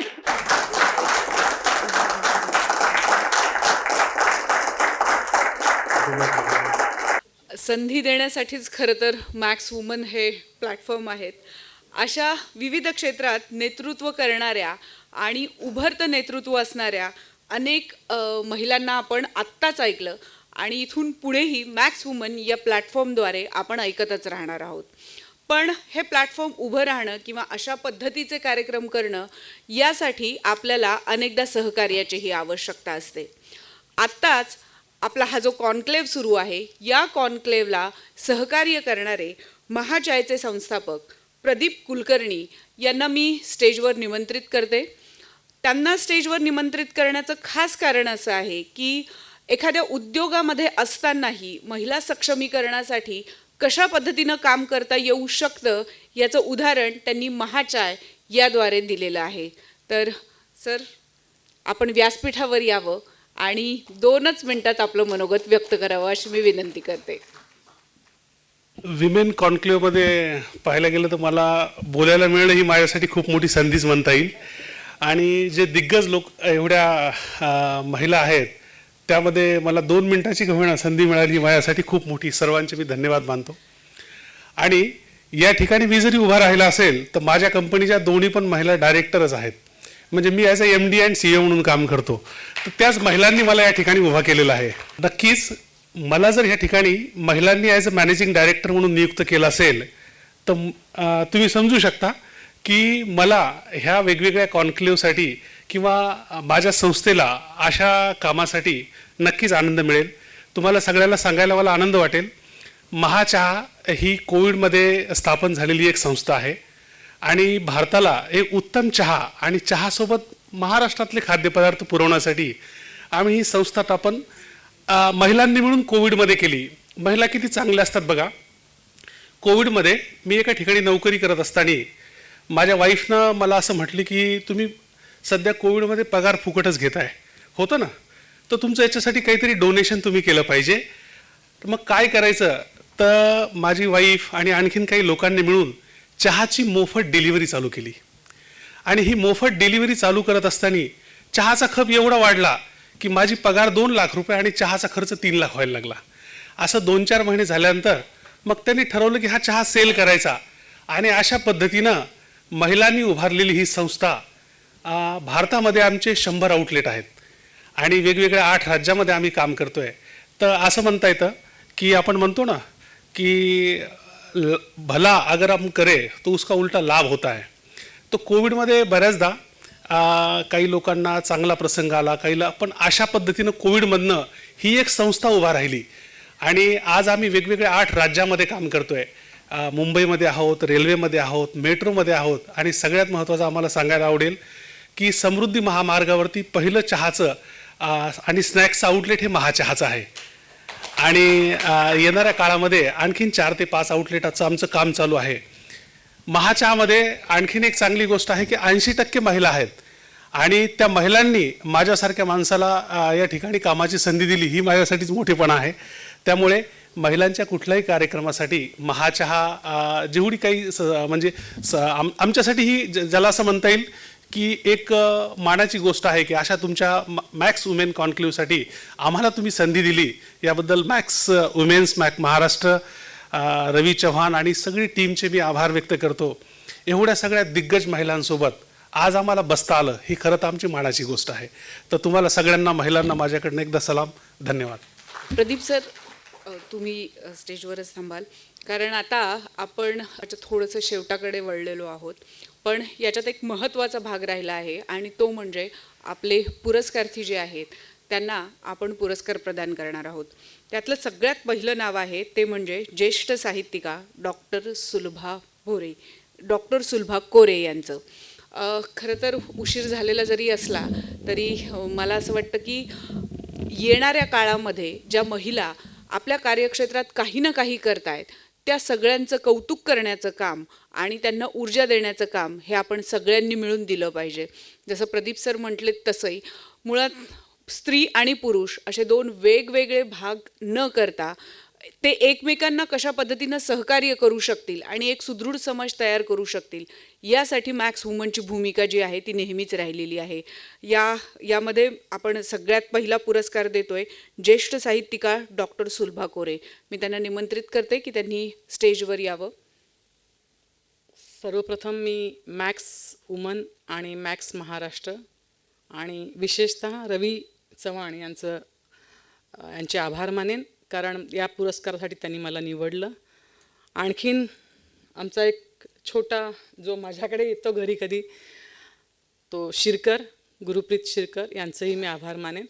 महत्त्वाचं म्हणजे मी तशी मराठी भाषी आहे पण हिंदीमध्ये लिहिते आणि जवळजवळ माझी 29 पुस्तकं आलेली आहेत आणि हिंदीमध्ये या क्षेत्रामध्ये मराठी भाषेने काम करणं हा जरा थोडासा वेगळा प्रकार आहे. मी जरा राजभाषा विभाग म्हणून असतो एक प्रकार, त्यातही काम केलं आहे ॲज अ AGM म्हणून. तर ते राजभाषाला सांभाळणं आणि राजभाषाचा प्रचार प्रसार करणं हेही काम आम्ही करतो थोडंसं जमेल तसं, म्हणजे कारण सोपं नाही आहे तो प्रकार तसा. लिखाण आणि लेखन मला वाटतं जनसत्ताला मी जवळजवळ 15 वर्ष लिहिलेलं आहे आणि 4.5 वर्ष एकाच विषयाला वाहिलेलं कॉलम लिहिणारी मला वाटतं अजूनही तो रेकॉर्ड कोणी ब्रेक केलेला नाही आणि तो स्त्रीवर मी लिहिलेला आहे. माझी PhD ही ह्याच विषयावर आहे, हिंदी सिनेमा में भारतीय स्त्री. तर हे सगळं असं हिंदीमध्ये वळणं जे आहे ते थोडंसं कठीणच होतं. पहिलं जेव्हा जनसत्ताने माझ्याकडून पहिलं आर्टिकल मागितलं आणि त्यामध्ये सगळे असे लाल खुणा झाल्या, सगळ्या प्रचंड लाल खुणा होत्या, कारण बडी मात्रा छोटी मात्रा हा प्रकार हिंदीमध्ये फार महत्त्वाचा आहे आणि मराठीमध्ये हा अशी प्रकार नसतो. तेव्हाच मी ठरवलं की काहीतरी गडबड आहे आपण, कारण मी 10वीपर्यंत हिंदी काय असतं हे पाहिलंच नव्हतं, पण लिखाण मात्र चालू होतं. सकाळपासून सुरुवात झाली होती. मगापासून शरद पवारांचं नाव घेतलं गेलं, त्यांचं ऑन माय टर्म्स या आत्मकथनाचं मी मराठी अनुवादही केलेला आहे. बऱ्याच राजकीय पुढाऱ्यांना म्हणजे मनोहर जोशी म्हणू नका, बॅरिस्टर अंतुले म्हणू नका, यांची मुलाखती वगैरे पण मी घेतलेल्या आहेत. पण साहित्यिक क्षेत्रातलं काम वेगळं असल्याकारणाने माझे 2 कविता संग्रह मराठीत आहेत, 3 हिंदीमध्ये आहेत आणि एकाला केंद्रीय हिंदी निदेशालयाचा 1 लाखाचा पुरस्कारही गेल्या वर्षी मिळालेला आहे. आणि मला वाटतं कविता संग्रहाचं दुसरं संस्करण येणं किंवा एडिशन येणं ही फार कठीण गोष्ट असते, ती माझ्या पुस्तकाला लाभलेली आहे. हिंदी लेखकांनी किंवा हिंदी वाचकांनी मला स्वीकारलेलं आहे. त्यामुळं मला वाटतं एका मराठी भाषी स्त्रीची ही जी काही एक वाटचाल आहे, जी मराठी मीडियममधून शिकून झालेली आहे आणि इकॉनॉमिक्समधून ग्रॅज्युएशन वगैरे करून झालेली आहे, जिचा हिंदीचा काहीच बॅकग्राऊंड नाही, संस्कृत शिकलेली मुलगी आहे. तर त्यावेळेला हिंदीमध्ये इथपर्यंत पोचणं, कारण युनियन बँकेच्या अख्ख्या राजभाषा विभागाचे मी इन्चार्ज होते आणि सगळे UP वाले आहेत आमच्याकडे, आणि त्यात एक मराठी बाई त्या पदावर येणं हाही एक वेगळा प्रकार होता. तिथलं जे मॅगझिन आहे, एडिटिंगचं काम मी केलेलं आहे गेली 23 वर्ष, आणि it is one of the best magazine of the banking industry. तर तेही झालेलं आहे. म्हणजे साहित्यिक पत्रिकेचं पण केलेलं आहे, फिल्म निर्माण पण केलं एक्झिक्युटिव्ह प्रोड्युसर म्हणून, नाटकही केलं. पण शेवटी कळलं की साहित्य आपलं, म्हणजे लेखन हे जे काही आहे ते आपलं आहे. मला वाटतं माझ्या जगण्यासाठी एवढ्या संघर्षमय आयुष्यामध्ये या लेखनाने फारच ऊर्जा दिलेली आहे आणि जगण्यासाठी मी लिहिते असं मला वाटतं. आपणा सर्वांचे मनापासून आभार. आणि ह्या छान असं वेगवेगळ्या बायकांचे वेगवेगळे अनुभव फार ऊर्जा देणारे आहेत. आणि मी म्हणेन स्त्रीने स्त्रीला मदत केली पाहिजे प्रत्येक वेळेला, कारण आपल्याकडे असं म्हटलं जातं की सबसे ज़्यादा स्त्री ही स्त्री की दुश्मन होती है असं म्हटलं जातं. पण तो जो काही आहे प्रकार तो सगळा बदललेला आहे असं मला वाटतं. सध्याच्या स्त्रिया तेवढ्या मोकळ्या ढाकळ्या पण आहेत आणि तेवढ्या एकमेकीला समर्थन देणाऱ्याही आहेत. कारण सासू सुनेचं जे अवघड नातं आहे ते सध्या एवढं मैत्रीपूर्ण झालेलं आहे की ते बघून असं वाटतं की नाही, काहीतरी सिनॅरिओ बदलत आहे आणि बदलतो आहे. तर आपणा सर्वांचे आभार आणि मनापासून धन्यवाद. आत्ताच सुलभाताईंनी सांगितल्याप्रमाणे स्त्रीनं स्त्रीला मदत केली पाहिजे. तर आपल्या पुढच्या पुरस्कार्थी ज्या आहेत त्या आहेत पेनो इंडियाच्या संस्थापक विजया पवार. मला असं वाटतं त्यांनी स्त्रीला स्त्रीनी मदत करणं म्हणजे काय आहे ते त्यांनी करून दाखवलेलं आहे. त्यांनी पुरस्काराचा सन्मान करावा अशी मी त्यांना विनंती करते. सन्माननीय व्यासपीठ. खरं तर मी भाषण जास्त देत नाही आहे, मी ॲक्च्युअल काम करण्यामध्ये जास्त इंटरेस्टेड आहे. गेली 20 वर्षापासून हरप्पणी गोरबंजारा महिला कला विकास मंडळ या संस्थेअंतर्गत मी 1000 महिलांमध्ये आजपर्यंत या हस्तकलेअंतर्गत काम केलेलं आहे. प्राचीन काळापासून ज्या आपल्या काही हस्तकला आहेत भारतामध्ये त्या नष्ट होत चाललेल्या आहेत. तर महाराष्ट्रामध्येही अशा असंख्य हस्तकला आहेत ज्या नष्ट होत चाललेल्या आहेत. तर त्याच्यापैकी हडप्पा संस्कृतीपासून चालत आलेली ही हस्तकला आहे जी आम्ही रिवायवल करत आहोत. तर म्हणजे मी स्टेजवर खूप जास्त बोलू शकत नाही कारण माझ्यापेक्षा बऱ्याच अनुभवी महिला आहेत. आणि मी नॅशनल अवॉर्डी आहे 2018ची. आणि पेनो नावाचा ब्रँड जो आहे तो आम्ही लॉन्च केलेला आहे. आणि गोरबंजारा आर्टिफॅक्ट प्रोड्युसर कंपनीचं आपण म्हणजे माझ्या 1000 महिला आहेत त्या अंतर्गत ज्या काम करत आहेत. तर पेनो म्हणजे ट्रॅडिशनल ड्रेसपासून कंटेम्प्ररी वस्तू कशा बनवायच्या याचा ट्रेनिंग आम्ही तिथे महिलांना देतो. आणि अशा विविध प्रकारच्या कल्याणकारी योजना आम्ही तिथे चालवतो. DC हँडीक्राफ्टद्वारे भारत सरकार वस्त्रोद्योग मंत्रालयाच्या 682 महिलांना आम्ही तिथे ट्रेनिंग दिलेलं आहे. MSMEचं स्फूर्ती प्रोजेक्ट आम्ही तिथे रन केलेला आहे. आणि हे सगळ्या कामाची दखल घेत जपान गव्हर्नमेंटनेही या संस्थेला फंडिंग केलेली आहे. आणि म्हणजे अशा काम करताना अशा असंख्य अडचणी असतात, त्याला मात देऊन आम्ही इथपर्यंत आलेलो आहोत. खरं तर हा जो हस्तकलेचा वारसा आहे तो आईकडून मुलीकडे जाणारा वारसा आहे. पण आजकालच्या मुलींना ह्या हस्तकलेमध्ये इंटरेस्टच नाही किंवा वेळही नाही. त्यातली मी पण एक होते. पण लग्नानंतर म्हणजे एखादी स्त्री जेव्हा खंबीरपणे सक्षम होते त्यावेळेला कोणाचा तरी म्हणजे एखादा पुरुष ज्या वेळेला सक्षम काम करतो त्यावेळेला त्याच्या पाठीमागे एखादी स्त्री असते. तसंच स्त्री जेव्हा एखादी खंबीरपणे सक्षम होते त्यावेळेला एखाद्या पुरुषाचा हात असतो. तसंच माझ्या मागेही लग्नानंतर ॲक्च्युली आईकडून मुलीकडे जाणारा जो वारसा होता तो तसा आलेला नाही. लग्नानंतर मी माझ्या मिस्टरांकडून हे शिकले. ॲक्च्युली ते त्यांच्या आईकडून शिकले आणि त्यांच्याकडून मी शिकले आणि 1000 महिलांमध्ये आम्ही पोहोचलो. तर एका साध्या सुई आणि धाग्यांपासून आपण हस्तकलेची निर्मिती करू शकतो आणि हस्तकलेपासून रोजगाराची निर्मिती करू शकतो आणि आज 1000 महिलांच्या घरामध्ये या हस्तकलेपासून रोजगार निर्माण होत आहे. तर ही माझ्यासाठी स्वाभिमानाची गोष्ट आहे आणि भारताच्या बाजारपेठेत आम्ही ऑलरेडी आहोतच, पण जागतिक बाजारपेठेमध्ये पण आम्ही हा ठसा उमटवण्याचा या पेनोच्या माध्यमातून प्रयत्न करत आहोत. आणि 1000च नाही तर बीड जिल्ह्याच्या प्रत्येक तांड्यांमध्ये ह्या महिलांच्या हातामध्ये काम गेलं पाहिजे यासाठी आम्ही सक्षम काम करत आहोत. तर मला इथे बोलवलं त्याबद्दल धन्यवाद. ह्या पुरस्कार दिल्याबद्दल पण सगळ्यांचे धन्यवाद. धन्यवाद ताई. पुढचा पुरस्कार देण्यासाठी मी जय महाराष्ट्राचे सहसंपादक मनोज भोयर यांना स्टेजवर आमंत्रित करते. या पुढचा पुरस्कार जो आहे तो खरं तर तसा पाहिला तर घरातलाच आहे. कारण आमची फॅमिली, जसं मी सांगितलं की आम्हाला 7 वर्ष जरी झालेली असली तरी या 7 वर्षामध्ये अनेकांचे सहकार्य, अनेकांचा उत्साह हा आमच्या कामाला हातभार लावणारा ठरला होता. आणि त्यातलाच एक महत्त्वाचा भाग आहे तो म्हणजे अनिता आंबरे यांचा. कोरोना कालावधीमध्ये जेव्हा आपण बघतो की कोरोना कालावधीमध्ये जेव्हा सर्वच लोक घरामध्ये बसलेले होते तेव्हा अनेकदा आम्हाला प्रश्न पडला की आता संस्था चालवायची कशी. त्यावेळेला कुठल्याही प्रकारचा विचार न करता, कुठल्याही वरिष्ठांचा आदेश नसताना स्वतःहून एक डिसिजन अनिताने घेतला आणि तो सगळ्या वरिष्ठांपर्यंत पोहोचवला की मी इथेच राहून काम करणार आहे. ज्यावेळेस तिने हा डिसिजन घेतला त्यावेळेस कुठल्याही प्रकारची चर्चा नव्हती. वरिष्ठांमध्ये कुठल्याही प्रकारचा डिसिजन घेण्याची, खरं तर काय करायचं, आता बंद करायचं का, शटर डाऊन करायचं का, असा विचार चालू असताना स्वतः एकट्या अनिताने तो निर्णय घेतला आणि तो पूर्ण दोन्ही फेजमध्ये तो तावून सुलाखून तिने तो परिपूर्ण करूनही दाखवला. कारण ज्या वेळेला तिने हा निर्णय घेतला होता तेव्हा पूर्ण संस्थेमध्ये तिथे निवासी राहणारी ती एकमेव महिला होती आणि तिने याद्वारे संस्थेवर खूप मोठा विश्वास दाखवला आणि त्या विश्वासाचं तिने स्वतः सार्थकही केलं. कारण सकाळी 6 वाजता जेव्हा सगळे गाढ झोपेमध्ये झोपलेले असायचे तेव्हा अनिता ही 6 वाजता तुम्हाला डेस्कवर दिसायची.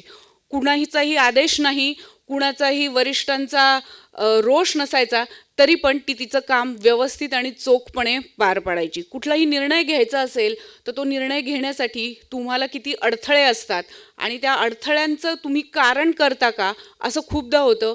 पण अनितानी ह्या सगळ्या चौकटींना पार करून हा निर्णय केला आणि त्या निर्णयाद्वारे आम्ही एक संस्था म्हणून असं समजतो की या निर्णयाद्वारे तिने आमच्यावर खूप मोठा एक विश्वास दाखवला.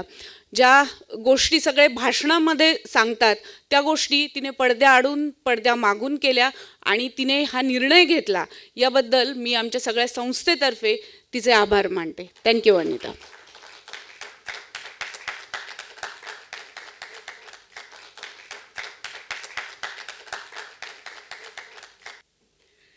सर्व पुरस्कार्थी आणि मान्यवरांचे लाख लाख धन्यवाद. एक शेवटचा सोहळा बाकी आहे आणि तो म्हणजे फोटोचा. तो सगळ्यांसाठी अतिशय आवश्यक आहे. त्यामुळे मी सगळ्या अतिथींना आणि त्याबरोबर सगळ्या पुरस्कार्थींना आमंत्रित करते की तुम्ही स्टेजवर यावं आणि एक फोटोचा जो आहे तो शेवटचा कार्यक्रम आपण पार पाडूया.